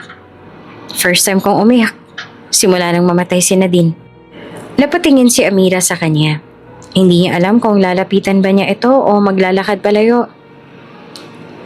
"Akala ko, ako lang tumutulong kay Aisha sa pamamagitan ng mga therapist, ng pera, ng gamot. Pero ngayon napagtanto ko, hindi lang siya may sugat. Ako rin." Dahan-dahang ngumiti si Amira. "At baka po si Aisha ang nagpapagaling sa inyo? Hindi po ba ganon ang anak? Sila rin ang nagpapalakas sa atin." Tumango si Zayed. "Tama ka, pero hindi lang siya. Ikaw rin." Muling naglakad ang dalawa sa hardin. Ngayon ay mas magaan ang hangin sa pagitan nila. Hindi ko alam kung papaano kita pasasalamatan. Aniya. Walang dapat pasalamatan, sir. Huminto si Zayed at tumingin sa kanya ng diretsyo. Amira, hindi mo ako kailangang tawaging sir kung tayong dalawa lang. Nanlaki ang mga mata ni Amira. Po, ano pong dapat? Zayed. Zayed? Mas natural pakinggan. Aniya. At mas masarap sa tenga kapag ikaw ang nagsasabi. Nagkatinginan silang muli. Tahimik. Hindi romantic ang eksena. Walang violin o fireworks. Pero naroroon ang tiyak na simula ng isang bagay na mas malalim pa sa pasasalamat. Mas totoo pa sa utang na loob. Isang damdaming hindi nila plenano, pero dahan-dahan na nilang nararamdaman. Pagbalik ni Amira sa kanyang kwarto, napatingin siya sa salamin. Sino siya ngayon? Isang yaya pa rin ba? O isang taong kahit hindi niya alam kung paano nangyari, ay naging sentro na ng isang pamilyang dati ay watak-watak. Hindi pa niya alam ang sagot, pero habang naiisip niya ang huling tingin ni Zayed sa kanya kanina, alam niyang may isang bagay na malinaw. Hindi lamang si Aisha ang gumagaling, pati siya, pati sila. Maagang dumating si Zayed sa kanyang opisina sa East Wing ng mansyon. Hindi dahil sa business call o corporate meeting, may iba siyang dahilan. Nakaharap siya ngayon sa kanyang private investigator, isang banyagang matagal nang tumutulong sa kanya sa sensitibong mga bagay. May dalang folder si Mr. Ellis at kita sa mata nito ang kaba. Sheikh Zayed, I've completed the background trace on your request. Bungad ng lalaki. It took longer because most of the records were from the local government units in a rural province of the Philippines. Tell me everything. Mahinang utos si Zayed habang tinititigan ang folder. Binuksan ni Mr. Ellis ang unang pahina. Nandoon ang litrato ni Amira noong high school. Nakasuot ito ng lumang uniforme. Hawak ang medalya sa isang palatuntunan. Amira Santos, 28. Born in Tondo, Manila. Graduated with honors in education, but never licensed due to financial difficulties. She has a younger sister, Alma Santos, 24 years old, bedridden due to stage 3 leukemia. Their mother, Lourdes Santos, is suffering from chronic arthritis. Tiningnan ni Zayed ang sunod na litrato. Isang lumang barong-barong na tinabingan ng trapal at sako. May isang matandang babae, Cecilia, at isang batang babae na nakahiga sa banig. May dextrose na nakasabit lang sa kawayan. Her family lives here? Tanong ni Zayed. Hindi siya makapaniwala. Yes, Sheikh. In a relocation site outside Manila. No electricity during most hours. Her sister is dying. Tumigas ang panga ni Zayed. Mariin siyang napalunok. Why didn't she tell me anything? She didn't apply for aid. She didn't even list them as emergency contacts. Sagot ni Ellis. She only sends them part of her salary back through remittance. Parang piniga ang puso ni Zayed. Habang nakikita niya ang mga larawan, bigla niyang naalala ang lahat ng ginawa ni Amira. Ang pagpupuyat, ang pagtitiis, ang pagiging yaya, tagapagtanggol, guro at ina kay Aisha. Samantalang ang sarili niyang pamilya ay naghihingalo sa Pilipinas. Tumayo si Zayed, buong lakas. Prepare the jet. Sir? Flight to Manila. Bring them here now. Are you sure, Sheikh? I'm not asking. Bring her family to Abu Dhabi. I want them in this house by tonight if possible. Hindi na makapagsalita si Alice. Tumango na lang at dali-daling lumabas para asikasuhin ang utos. Habang naglalaro sina Amira at Aisha sa hardin, pinagmamasdan sila ni Zayed mula sa veranda. Tila isang eksena sa pelikula. Ang batang masaya at ang babaeng ginawang tahanan ng kanyang mga bisig. Hindi siya humingi ng kahit ano. Bulong niya. pero binigay niya ang lahat. Sa unang pagkakataon, gusto niyang suklian ang kabutihan. Hindi bilang amo, kundi bilang taong marunong tumanaw ng utang na loob. Kinagabihan, habang papalupog ang araw, nagulat si Amira nang lapitan siya ni Ahmed. Miss Amira, Sheikh Zayed would like to see you in the West Lounge. Urgent. Kinabahan siya. Akala niya may nagawa siyang mali. Pagpasok sa lounge, nakita niya si Zayed. Nakasuot ng simpleng polo at khaki pants. Nakaupo ito. Seryoso ang mukha. Upo ka, Amira. Anyaya nito. May gusto akong sabihin. Umupo siya ng kabado. May itinatago ka sa akin? Nanlaki ang mga mata ni Amira. Po? Your sister. Your mother's situation. Hindi agad nakasagot si Amira. Tila nanlambot ang tuhod niya. Pasensya na po. Ayoko pong gamitin ang problema ko para makakuha ng awa. Lumapit si Zayed. Hindi awa ang binibigay ko. Hustisya. Nagpatuloy siya. Malumanay ngunit matatag ang tinig. Your family is on the way here. They'll arrive before midnight. Your sister will receive the best treatment. Your mother will be comfortable. And you will not carry this alone anymore. Napasandal si Amira sa kinauupuan. Naluha siya. Hindi niya alam kung anong uunahin. Ang gulat, ang pasasalamat, o ang pagod na gusto nang magpahinga. Bakit niyo po ginagawa to? Mahinang tanong niya. Because someone like you should never suffer in silence. Sagot ni Zayed. And because you reminded me what it means to have a heart. Tumulo ang luha ni Amira. Hindi siya umiiyak dahil sa lungkot. Umiiyak siya dahil sa unang pagkakataon, may taong humawak ng kanyang mga problema. Hindi para sabihin kaya mo yan, kundi para sabihin, hati tayo. Pag-alis niya sa lounge, dumiretso siya sa silid ni Aisha. Mahimbing ng tulog ang bata. Umupo siya sa tabi nito at marahang hinaplos ang noo. Hindi ko alam kung anong klaseng milagro to, Aisha. Bulong niya. Pero salamat. Kasi sa pagtanggap mo sa akin, binigyan mo rin ako ng pagkakataong iligtas ang pamilya ko. Ilang oras pa at lumabag na ang private jet sa Abu Dhabi Airport. Lumalakad sa tarmac ang ina niya si Lourdes, nakasakay sa wheelchair, at si Alma naman naka-medical transport stretcher. Mahina, ngunit gising. Nandoon si Zayed. Personal na sinalubong ang pamilya. Tumango siya bilang pagbate. Walang salita, pero puno ng respeto. At nang bumaba si Amira mula sa sasakyan, nang makita niyang muling naroon ang kanyang ina at kapatid, hindi na sa barong-barong kundi sa isang mansyon, tumakbo siya, lumuhod, at niyakap silang dalawa. Wala siyang masabi. Pero sa mga luha niya, alam ni Zayed na sagot iyon sa tanong na hindi kailanman binigkas. Anong halaga ko sa'yo? Hindi pa rin makapaniwala si Amira habang nakaupo sa loob ng private jet ng pamilya Al-Fahim. Kaharap niya ngayon ang kanyang ina na si Lourdes at katabi ang kapatid na si Alma na may oxygen support at nakahiga sa reclining stretcher na may malambot na kutsyon. Sa mga sandaling yon, hindi niya alam kung panaginip o katotohanan ang nangyayari. Nay, komportable po ba kayo? Tanong ni Amira habang hawak ang kamay ng ina. Oo anak, sagot naman ni Lourdes habang pinipilit ng umiti. Parang langit tong upuan. Parang ayoko nang bumaba. Tahimik namang nakinig si Alma.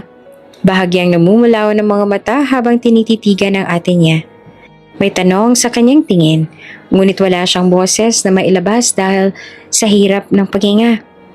Ngunit nang umiti si Amira sa kanya, marahan itong tumango. Doon tuluyang napaluha si Amira. Hindi dahil sa lungkot, kundi dahil sa biyayang biglang bumalot sa kanilang buhay. Paglapag nila sa Abu Dhabi, salulubong sila ng medical team na nakasuot ng puting uniforme. May bitbit na high-end equipment at agad na inalalayan si Alma papunta sa ambulansyang naghihintay. Isang team naman ang tumulong kay Lourdes habang pinapasakay sa black van na may royal seal ng Al-Fahim. Kasunod nilang bumaba si Sheikh Zayed. Tahimik pero may presensyang hindi mo pwedeng hindi mapansin. Wala siyang suot na suit. Simple lang. Light blue polo at slacks. Tumango siya kay Amira. Everything is arranged. Your sister will be admitted to the top medical facility here. Hindi agad nakasagot si Amira. Tanging mga luha ang lumabas. Thank you. Sobrang salamat po. Tiningnan siya ni Zayed. Malalim, tahimik. Wala kang dapat ipagpasalamat. Ito ang dapat mong matanggap mula pa noon. Pagdating sa mansyon, hindi rin makapaniwala si Lourdes sa paligid. Tila hindi siya makakilos sa ganda ng marble tiles, crystal chandeliers, at mga painting na mukhang nasa museum. Amira anak, anong klaseng bahay to? Mangha ng ina. Akala ko sa airport pa lang. Yun ang pinakamaganda pero eto. Hindi ko rin po alam kung paano ito nangyari, Nay. Natatawang sagot naman ni Amira. Pero totoo po to. Inihatid sila ni Fatima sa East Wing kung saan may inihandang kwarto para kay Lourdes at isa naman para kay Alma. Kompletong gamit, medical, air filter, adjustable hospital bed, pati sariling nurse. Dito na po kayo titira, Nay. Ani Amira, halatang pigil ang luha. Hindi na po kayo uuwi sa barong-baro. Hindi na po natin kailangan magtiis. Napahawak si Lourdes sa pisngi ng anak. Salamat anak. Salamat sa pagtitiis. Sa lahat ng sakripisyo mo, ito na yung gantimpala. Kinabukasan, isang masayang ingay ang bumalot sa hardin. Dumating ang dalawang pamangkin ni Amira mula sa kamag-anak sa probinsya. Kasama silang isinama ni Zayed bilang sorpresa at ngayon ay tumatakbo sa damuhan kasama si Aisha. Para kay Aisha, iyon ang unang pagkakataon na makikipaglaro ito sa ibang bata. Hindi siya umiwas. Sa halip, tumatawa siya habang habol-habol ang mga bula mula sa bubble gun ni Fatima. Si Amira naman nakaupo sa ilalim ng punong olibo. Pinagmamasdan ng eksena. Sa tabi niya, dumating si Zayed. Masaya ka? Tanong niya, walang formalidad. Tumango si Amira. Hindi ko po inakalang makikita ko silang masaya sa ganitong lugar. Noon ang alam ko lang, mahirap mabuhay. Pero ngayon parang imposible ang hindi ngumiti. Tumingin si Zayed kay Amira. You made this possible. Umiling si Amira. Kayo po. No? Mariing sagot ni Zayed. Kung hindi dahil sa puso mo kay Aisha, hindi ko mabubuksan ang mata ko. Hindi ako matututong umintindi. Magmahal. Natigilan si Amira. Hindi niya alam kung saan ang gagaling ang mga salitang yon. Ngunit ramdam niya, hindi ito scripted. Hindi ito pagpapakita lang ng utak na loob. May laman, may damdamin. Samantala, si Alma naman ay nakakonfine na sa pinakamagandang kwarto sa isang private hospital sa Abu Dhabi.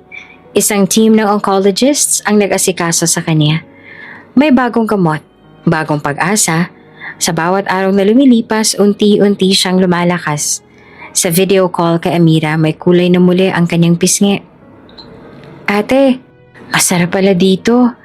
Malamig, tahimik, sabi ni Alma ng mahina pero nakangiti. Magpagaling ka ha, sagot ni Amira. May beach pa tayo na dapat puntahan dito. Tayo lang. Walang karayom, walang sakit, walang utang. Sa kabilang linya, ngumiti si Alma, sabay turo sa sarili niyang dibdib. Ikaw ang gamutan ko, ate. Nagsimula ring mag-aral ang mga pamangkin ni Amira sa international school sa ilalim ng scholarship na ipinagkaloob ni Zayed mismo. Lahat ng kailangan nila, libro, gamit, school bus, uniform, sagot lahat ng pamilya Al-Fahim. Ngunit higit pa roon ang tunay na kayamanan ay ang pag-asang hindi na sila magigising sa gutom. Hindi na sila mangangarap ng imposible. Tayong lahat ay umaangat dahil may isang taong tumatangging sumuko. Wika ng guro sa opening ceremony habang kinikilala si Amira bilang honorary guardian ng dalawang batang scholar. Habang lumalalim ang gabi, nagkatinginan muli sina Amira at Zayed sa veranda. Tahimik, walang usap. Pero sa pagitan nila may mainit na damdaming hindi kailangan na ng salita.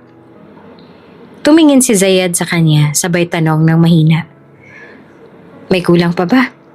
Ngumiti si Amira. Wala po, sobra-sobra na. Pero sa puso niya, isang maliit na tinig ang bumubulong. Baka may kulang pa nga. Isang bagay na hindi kayang bayaran ng pera, pero posibleng ibigay ng puso. Isang buwan nang lumipas mula nang dumating sa Abu Dhabi ang pamilya ni Amira. Ang dating tahimik at malamig na mansyon ni Sheikh Zayed Al Fahim ngayon ay may kakaibang sigla. Parang muling nagising mula sa matagal na pagkakatulog.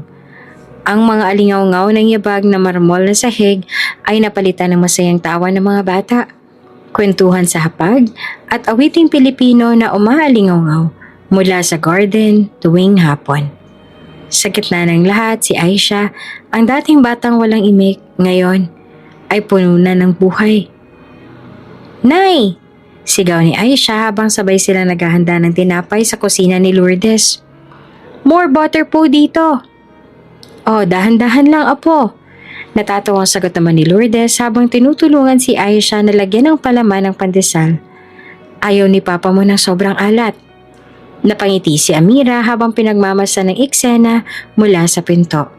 Hindi niya maipaliwanag kung gaanong kabusog ang puso niya sa tanawing ito. Isang tahanang may ingay na hindi nakakairita, kundi nagpapagaling. Tuwing umaga, sabay-sabay kumakain ang buong household sa mahabang mesa.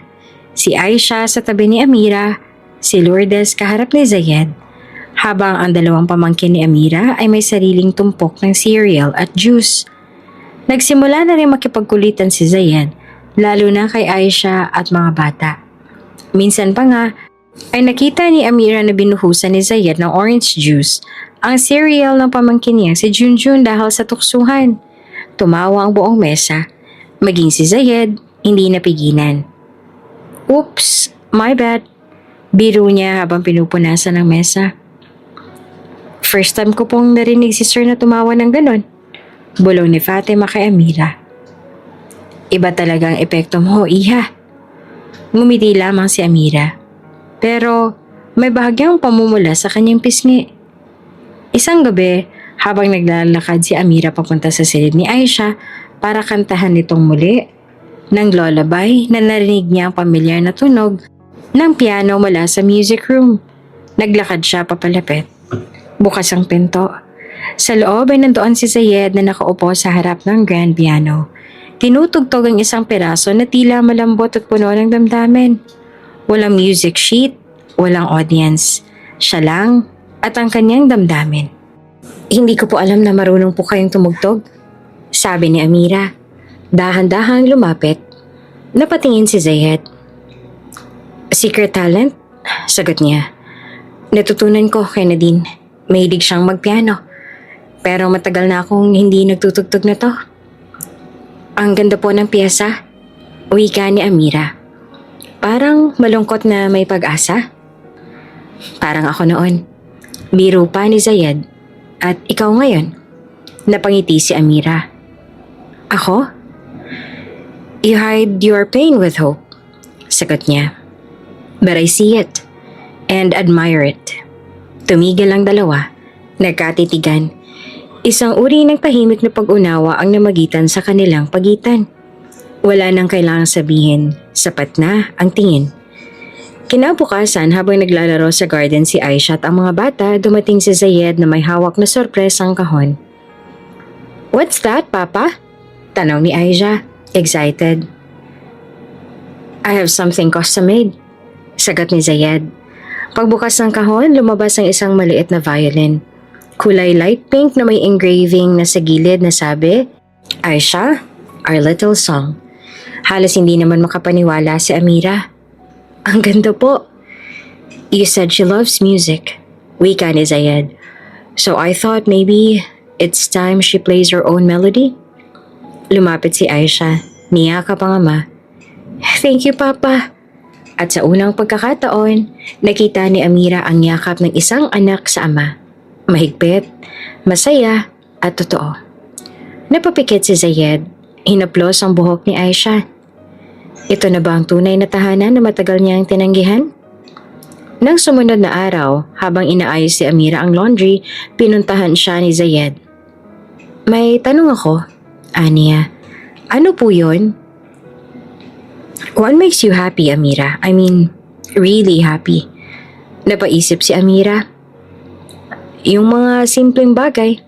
Mainit na tinapay, tawanan ng bata, taimtim na dasal, at higit sa lahat, kapag nakikita kong may naibabalik akong sigla sa mga taong akala nilang tapos na sila. Tiningnan siya ni Zayed. You do that to everyone here. Tahimik. Tumingin si Amira pero agad ding umiwas. Hindi nila kailangan ng pag-amin. Hindi pa ngayon. Pero ramdam nila na may patutunguhan ang bawat titig, ang bawat salita. Kinagabihan may munting salo-salo sa hardin. May fairy lights, may acoustic guitar at lutong bahay na pagkain. Courtesy ng kusinera at ni Lourdes. Si Amira, suot ang simpleng off-shoulder dress na bigay ng kanyang mga pamangkin, ay pinilit umakyat sa maliit na entablado para umawit. Request po ni Aisha ito, Ania, at kinanta niya ang paborito ng bata, sa ugoy ng duyan. Tahimik ang lahat, ang boses ni Amira ay punong-puno ng damdamin, parang nagsasalita, umaakay, nagpapagaling. Pagtingin niya sa kanan, nandoon si Zayed, hindi ito kumikibo. Pero sa mata nito, nandoon ang ngiti. Hindi ng isang boss, hindi ng isang sheikh, kundi ng isang lalaking na in love na. Sa bawat halakhak at awitin sa mansyon ng Al-Fahim, may mga matang nanonood mula sa malayo. Mga matang hindi kontento sa bagong saya na bumabalot sa paligid. Isa na roon si Laila. Nakatayo siya sa itaas na veranda, nakaarmas ang designer dress at matalim na titig. Tanaw niya mula roon si Amira. Nakangiti habang tinutulungan si Aisha sa bagong violin. Sa tabi, si Zayed ay abalang kinukuhanan ng video ang dalawa gamit ang kanyang cellphone. Isang bagay na hindi niya kailanman inasahan na gagawin ng pinsan niya. She doesn't belong here. Malamig na sabi ni Laila habang kausap sa phone ang isa sa mga senior advisors ni Zayed. And I need your help to remind my cousin who he really is. Kinabukasan, habang inaasikaso ni Amira ang schedule ni Aisha para sa therapy, ipinatawag siya ni Ahmed, papunta sa opisina ni Sheikh. Nang makarating siya, hindi si Zayed ang bumuhad sa kanya, kundi ang tatlong tagapayo. Pawang nakapormal. Nakaupo sa mahahabang upuan na para bang nasa harap siya ng mga hukom. Miss Amira, simulang sabi ng pinakamatanda sa kanila, si Khalid. We are here out of concern for Sheikh Zayed and his public image. Napakunot ang noo ni Amira. May nagawa po ba akong mali? You are not under scrutiny, sagot ng isa pang tagapayo. But your presence, your closeness to Sheikh, it is raising questions from our partners, from his business allies, from the royal board. Huminga ng malalim si Amira. I understand po pero ang trabaho ko po ay para kay Aisha. Wala naman po ako intensyong lumagpas doon. Khalid leaned forward. Then perhaps it's time you step back for everyone's sake, especially Sheikh Zayed's reputation. Tahimik si Amira. Nanginginig ang mga kamay niya, ngunit hindi siya nagsalita. Hindi niya pwedeng sabihin na wala siyang nararamdaman, pero alam niyang hindi siya pwedeng maging dahilan ng pagdududa sa posisyon ni Zayed. Tumango siya, mahina. Nauunawaan ko po. Habang palabas siya ng opisina, nasalubong niya si Laila. Oh, and I didn't know you were still here. Ani Laila na may ngiti pero punong-puno ng talim. Don't worry, Amira. I'm sure Zayed will realize soon enough what's best for his family and for his image. Ngumiti si Amira. At sana rin, Laila, dumating ang araw na hindi mo kailangang apakan ng iba para lang mapansin. Nagkatinginan silang dalawa. Tila may silent war na nagsamala. Pero hindi na ito itinuloy ni Amira. Lumakad siya paalis. Tahimik pero buo ang loob. Nang gabi rin yun, napansin ni Zayed ang pagbabago. Sa dinner table, hindi halos umiimik si Amira. Ni hindi nga siya makatingin ng diretso sa kanya. Pagkatapos ng hapunan, sinundan niya ito sa garden. Amira, tawag niya. What happened? Umiling si Amira. Wala po, Sheikh. Maayos naman po ang lahat. Don't call me that. Mariin niyang tugon. Talk to me. Like you always do. Napakagatlabi si Amira. Saglit siyang tumigil tsaka tuluyang humarap. May kinausap po mga tagapayo ninyo. Sabi nila hindi raw bagay ang isang katulad ko sa mundo ninyo. Na baka makasira ho ako sa imahe ninyo. Nahimik si Zayed. Kita sa mukha niya ang unti-unting pag-init ng damdamin. And you believe them? Hindi naman po, pero naiintindihan ko rin po sila. Isa lang po akong yaya. Hindi ako galing sa magandang pamilya. Walang titulo. Walang yaman. Enough. Mariin niyang putol. Zayed, hindi mo kailangang idahilan kung bakit hindi ka nila matanggap. Ang tanong, Amira, kailangan ba nilang tanggapin ka para manatili ka rito? Napayo ko si Amira. Hindi ko po alam. Lumapit si Zayed. Maingat, malapit. She's here for my daughter and I will protect her. Tumingala si Amira. Tuluyan ang naging malamlam ang kanyang mata. I am here for Aisha. Pero hindi ko na rin kayang itanggi. Mahal ko na siya na parang anak. At? Tanong ni Zayed na halos bulong. At baka pati na rin ho kayo? Tumigil ang mundo. Walang salita, walang kilos. Hanggang sa marinig nila ang tinig ni Aisha mula sa itaas ng hagdan. Mama Amira! Papa Zayed, look! I played Twinkle Little Star. Nagkatitigan silang muli. At sa loob ng ilang segundong iyon, kahit may banta ng inggit, kahit may panghuhusga, kahit may babala mula sa mundo sa labas ng bakod ng mansyon, alam nilang dalawa, ang pag-ibig na totoo, hindi kailanman kahihiyan. Habang inaayos ni Amira ang lumang aparador sa music room para ilipat ang ilang luma ng libro ni Aisha, napansin niya ang isang maliit na kahon na kahoy. Natatakpan nito ng alikabok at may ukit sa takip. Nadine. Agad siyang napahinto. Alam niyang iyon ang pangalan ng yumaong asawa ni Sheikh Zayed, ang ina ni Aisha. Ang babaeng kailanman ay hindi niya nakita ngunit naramdaman ang presensya sa bawat sulok ng mansyon. Maingat niyang binuksan ang kahon. Sa loob ay isang maliit na diary na kulay maroon. May ribbon na balot sa paligid at tila hindi nabubuksan sa loob ng matagal na panahon. Tumigil si Amira. Hindi ito para sa kanya. Pero sa sulok ng kahon may nakalagay na sticky note na tila bagong idinagdag. If anyone finds this, perhaps it means you're meant to read it. And nag-alangan pa siya. Pero may puwersang nagtutulak sa kanya na buksan ang pahina. March 17. Aisha cried again today. I tried to hold her, but my heart is weakening faster than I expected. Zayed doesn't say it, but he knows. He fears the day she loses me. I fear it too. April 2. They told me I may not last long. I wrote down all her lullabies. My wish is simple. I want someone to love her, the way a mother should. Someone patient. Someone kind. If Zayed cannot be that person, maybe someone else she can help her start again. April 15. I had a dream. A woman entered the house. She wasn't elegant or noble. She had no title, but her eyes were soft. She carried a melody in her soul. And when she sang, Aisha smiled. I woke up with tears. I don't know if that woman exists. But if someday someone arrives, please, don't let Aisha grow up alone. Someday, someone will arrive, and she will be her true mother.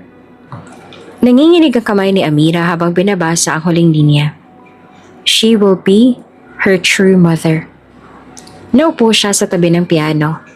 Tahimik, malalim ang buntong hininga. Hindi niya alam kung ano ang nararamdaman. Takot, karapatan, o isang paninindigang noon pa niya naramdaman pero ngayon lang naipangalanan. Hindi niya sinasadya na mahalin si Aisha. Nangyari ito sa gitna ng kwento ng sakit at paglilingkod. Pero ngayon malinaw sa kanya, ang pagmamahal nga ay hindi lamang bilang yaya. Isa na siyang ina sa puso. At parang itinadhana iyon ng mismong ina na iniwan si Aisha sa mundo. Sa parehong oras, si Zayed ay nasa study room. Binabasa ang ilang report. Pagbasok ni Amira, dala ang diary, halatang kinabahan nito. "Where did you find that?" Tanong ni Zayed agad. Tinitigan ang diary. "Sa lumang aparador po. Hindi ko po sadya pero may nakasulat po doon. Kailangan niyo po sigurong basahin." Tahimik si Zayed. Maigat niyang tinanggap ang diary. Binuksan niya sa huling pahina. At nang mabasa ang sulat ni Nadine, napalalim ang kanyang hininga. Tahimik ang bawat segundo. Hanggang sa dahan-dahan niyang ibinaba ang diary sa mesa. "I remember when she wrote this." Mahina niyang sabi. "Akala ko noon hallucination lang ng babae na malapit nang mawala. But now?" Napatingin siya kay Amira. Ngayon lang niya muling tinitigan ng ganito.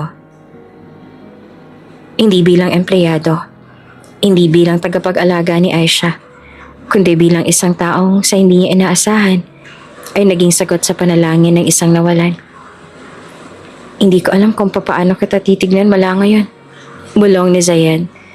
"Kasi sa bawat araw na lumilipas, mas lumalalim ang respeto ko sa'yo. Mas humahanga ako sa tapang mo. Mas..." Naputol siya. Tumayo si Amira, pilit ng umiti.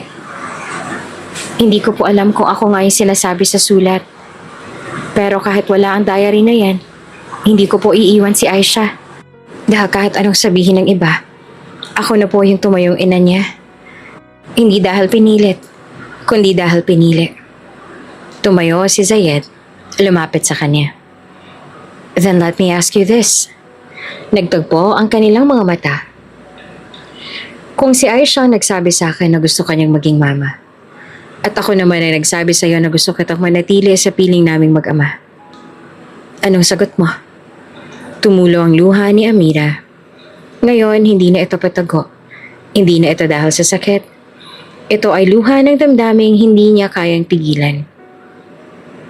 Hindi ko kayo iiwan." Nang gabing yon, binasa ni Zayed ang diary ni Nadine mula simula hanggang dulo. At sa bawat pahina, lalong tumitibay ang damdamin niya. Ang pagkamatay ng kanyang asawa ay hindi pagtatapos. Ito ay naging daan sa isang bagong simula. At sa harap ng bagong simula, may isang babaeng handang magmahal, hindi lamang ng anak niya, kundi pati siya. Sa loob ng ingranding ballroom ng Alphahem Grand Estate, isang eleganteng private dinner ang inihanda para sa mga miyembro ng Board of Directors ng Alphahem Group. Ilang foreign investors at mga royal dignitaries mula sa Dubai at Qatar. Ito ay taunang pagtitipon ng mga pinakamakapangyarihang pangalan sa gitnang silangan. At ngayong taon, si Sheikh Zayed Al Fahim mismo ang host. Ang mesa ay punong-puno ng ginto't pilak, champagne at mga exotic na pagkain. Ang mga bisita ay suot ang kani-kanilang mga pinakamamahal na abaya tuxedo. Sa gitna ng lahat, si Zayed ay tila kalmado, ngunit sa loob niya may bumabagabag. Sa likod ng makapal na kortina ng ballroom, naroon si Amira. Nakaayon sa isang simpleng long-sleeve blue dress na pinili ni Fatima para sa kanya. Hindi siya dapat kabilang sa ganitong pagtitipon, pero siya ang personal na inimbitahan ni Zayed. At kahit ilang ulit siyang tumangging dumalo, hindi niya natanggihan ang huling sabi nito. "Hindi ito magiging buo kung wala ka." Sa simula ng gabi, formal at tahimik ang lahat. Ang bawat toast ay may kasamang tapik sa baso. Ang bawat tawa ay may kasamang kalkuladong kumpas ng kamay. Si Leila, suot ang makinang na emerald necklace, ay halatang naghihintay ng announcement na hindi para kay Amira. Ngunit habang tumatakbo ang gabi, napapansin ng mga bisita ang madalas sa sulyap ni Zayed sa babaeng tahimik na nakaupo sa dulo ng mesa. Si Amira, na walang suot na alahas. Pero may ngiting totoo. Hanggang sa tumayo si Sheikh Zayed mula sa kanyang upuan. Tumahimik ang lahat. Ang biglaang kilos ng isang sheik sa gitna ng formal na salo-salo ay hindi pangkaraniwan. I would like to make a moment. Aniyat ang boses ay malinaw, diretso. Tumigil sa paggalaw ang lahat ng kutsara. Most of you know me as a man of order. As someone who thrives in logic, business, and control. Panimula ni Zayed. But I stand here tonight, not as the CEO of Alfahim Group, not as a royal descendant. Tumigil siya at lumingon sa gilid. Nakatingin siya kay Amira. But as a father, a man who for years has failed to make his daughter laugh, until one woman walked into our home. Isang mahigpit na buntong hininga ang umalingaw-ngaw sa mga bisita. Si Laylay na papikit, tila pinipigilan ng sarili. She wasn't born into wealth. She did carry titles, but she didn't demand anything. But she gave everything. Lumapit si Zayed sa kinauupuan ni Amira. Inabot ang kanyang kamay. Hinila ito at parahang patnatayo. Nagulat si Amira pero hindi siya pumalag. She gave my daughter laughter. Nagkatitigan sila. She gave me peace. Nanginginig ang boses ni Zayed pero hindi siya umatras. And unknowingly, she gave me something I thought I could never deserve again. I owe my daughter's laughter to this woman. I owe my heart to her as well. Tahimik ang buong bulwakan. Walang kumipo, walang tumawa, walang umubo. Hanggang sa biglaang pumalakpak si Aisha mula sa kabilang bahagi ng bulwakan. Bitbit ang maliit na violin sabay sigaw ng, "Mama Amira!" Nagulat ang lahat. Si Amira nangingilid ang luha pero matatag mata habang nakatingin kay Zayed. Hindi siya prinsesa. Hindi siya edukado sa piling ng hari. Pero sa sandaling ito, siya ang puso ng silid. Tumayo siya, tumingin sa mga bisita. Ngumiti. Hindi ko po ito inaasahan, aniya. Hindi ko po alam kung karapat-dapat ako sa mga salitang iyon. Pero isa lang po ang alam ko. Tunay pong milagro makita mong muling ngumiti ang batang dati tahimik. At kung ang pagmamahal ang tanging daan para mapanatili ang ngiting yon, handa po ako mahalin siya habang ako'y nabubuhay. Tumayo si Zayed sa likod niya. At sa pagkakasilay ng mga mata ng buong mundo sa sandaling yon, alam nilang lahat, hindi ito eksena ng isang kwento. Ito ay totoo. Pagkatapos ng gabi habang isa-isang nagsibabaan ng mga bisita, lumapit ang isa sa mga matandang miyembro ng board kay Zayed. She may not be royal, aniya, but she carries grace like a queen. Ngumiti si Zayed. That's because she is one. In the heart of my daughter, and now, in mine. Sa may terrace habang tanaw ang mga bituin, magkatabi sina Zayed at Amira. Tahimik, magkahawak ang kamay. Hindi po ako sanay sa mga ganitong eksena. Biro ni Amira. Neither am I, sagot ni Zayed. Tunay bang simula na to? Tumingin si Zayed sa kanya, buong lambing. Hindi lang simula, pamilya na tayo. Mainit ang araw ngunit mas mainit ang puso ng lahat sa loob ng Abu Dhabi's Children's Wellness Foundation Hall. Isang espesyal na araw ang ipinagdiriwang ang kauna-unahang art and music therapy program na isinakatuparan sa tulong ni Aisha Alfahim.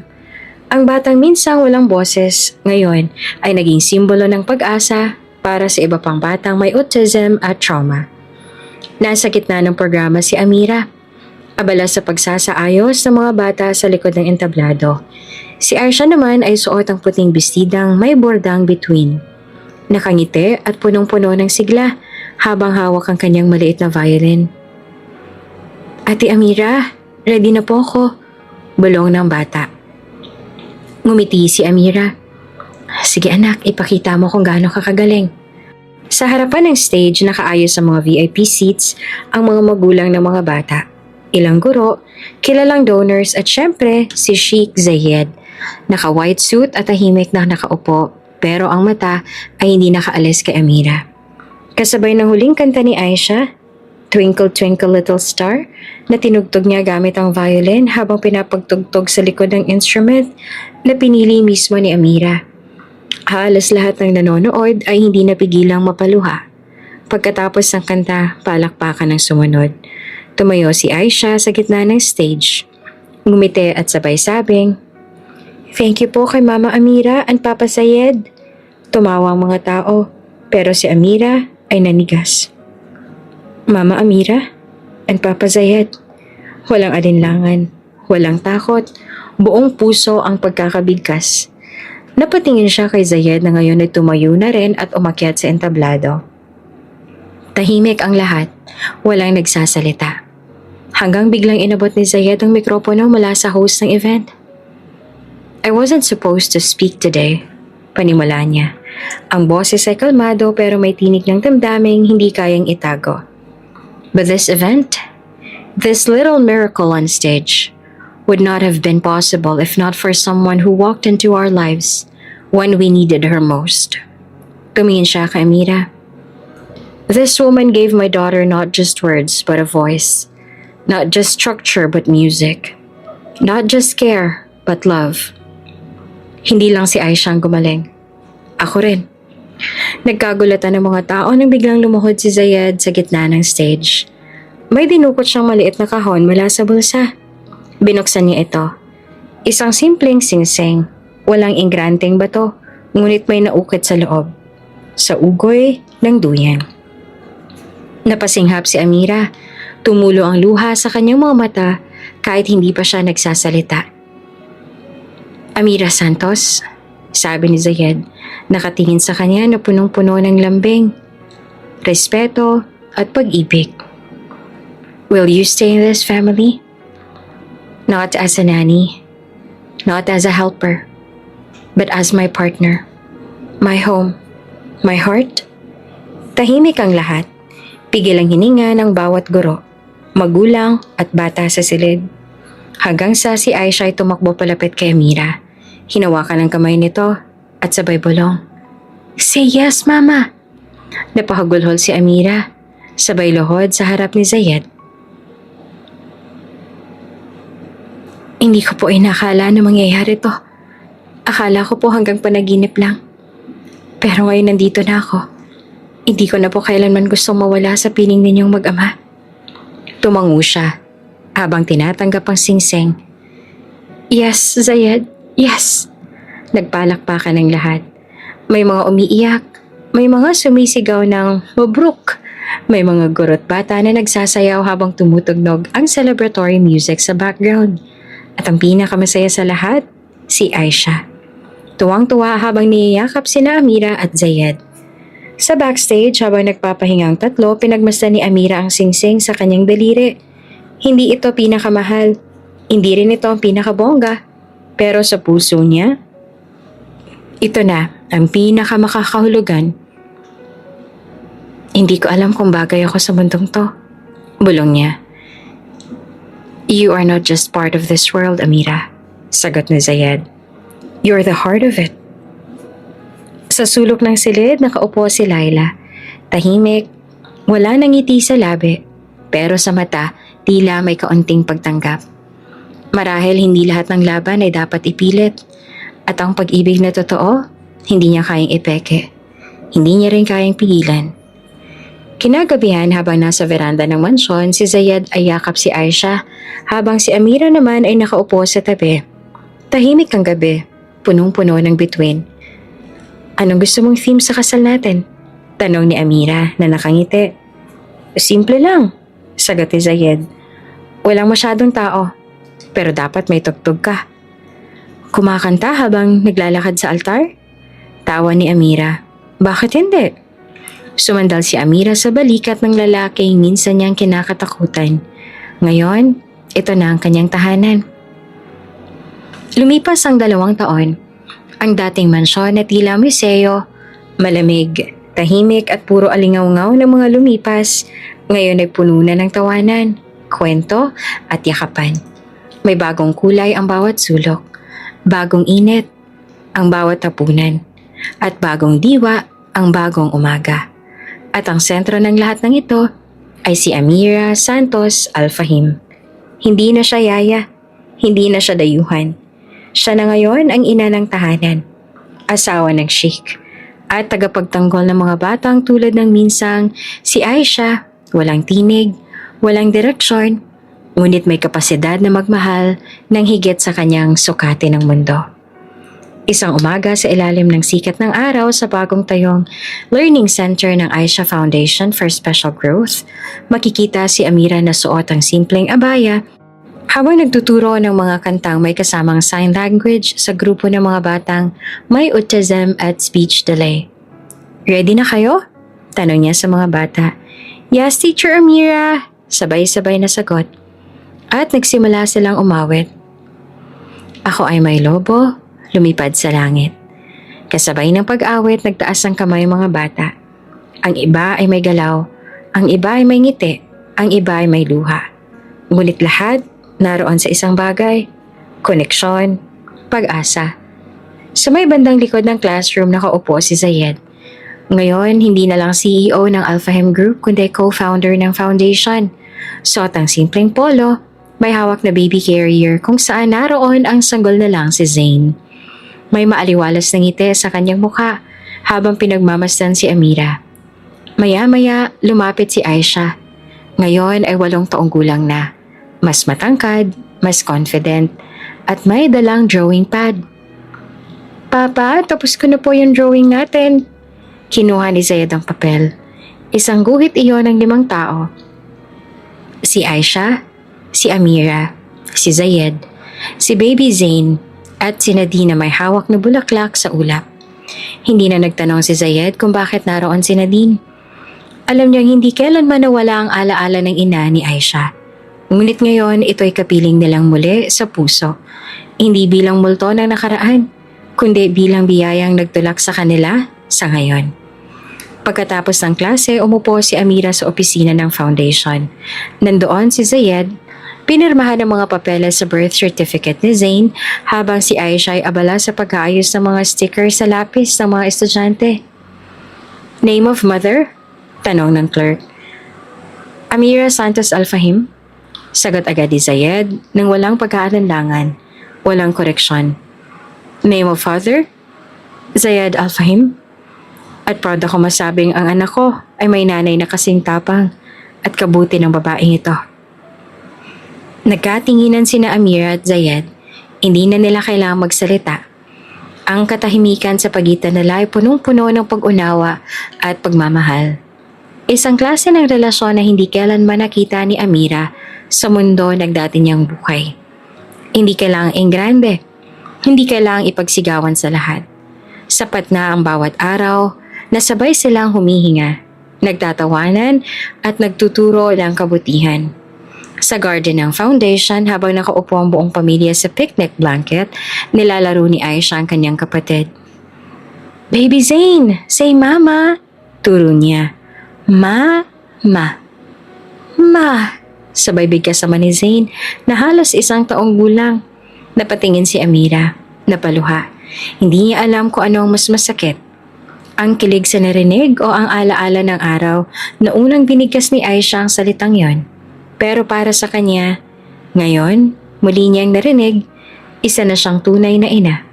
Hindi dahil sa dugo, kundi dahil sa pagpili, araw-araw, buong buo. Sa gabi habang nagkukulitan sa kama, tinanong ni Aisha si Amira. "Mama, totoo po ba na dati hindi ako nagsasalita?" Tumawa si Amira. "Totoo. Paano po kung hindi kita nakilala?" Tahimik si Amira. Tumingin kay Zayed na ngayoyakap ni Zain at may basang buhok na mula pa sa shower. "Siguro tatahimik din ang puso ko," sagot ni Amira. "Pero buti na lang hindi yun nangyari." Tumawa si Aisha. "Kasi po kayo na ang best team sa buong mundo." Sabay silang nagyakapan. Sumali si Zayed at si Baby Zain.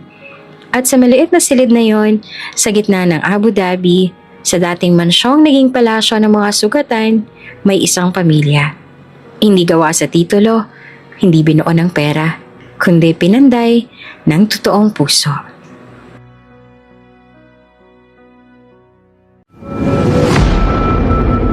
bago ka pa lang sa channel na ito, Ate Jane TV, huwag kalimutang pindutin ang notification bell and subscribe button.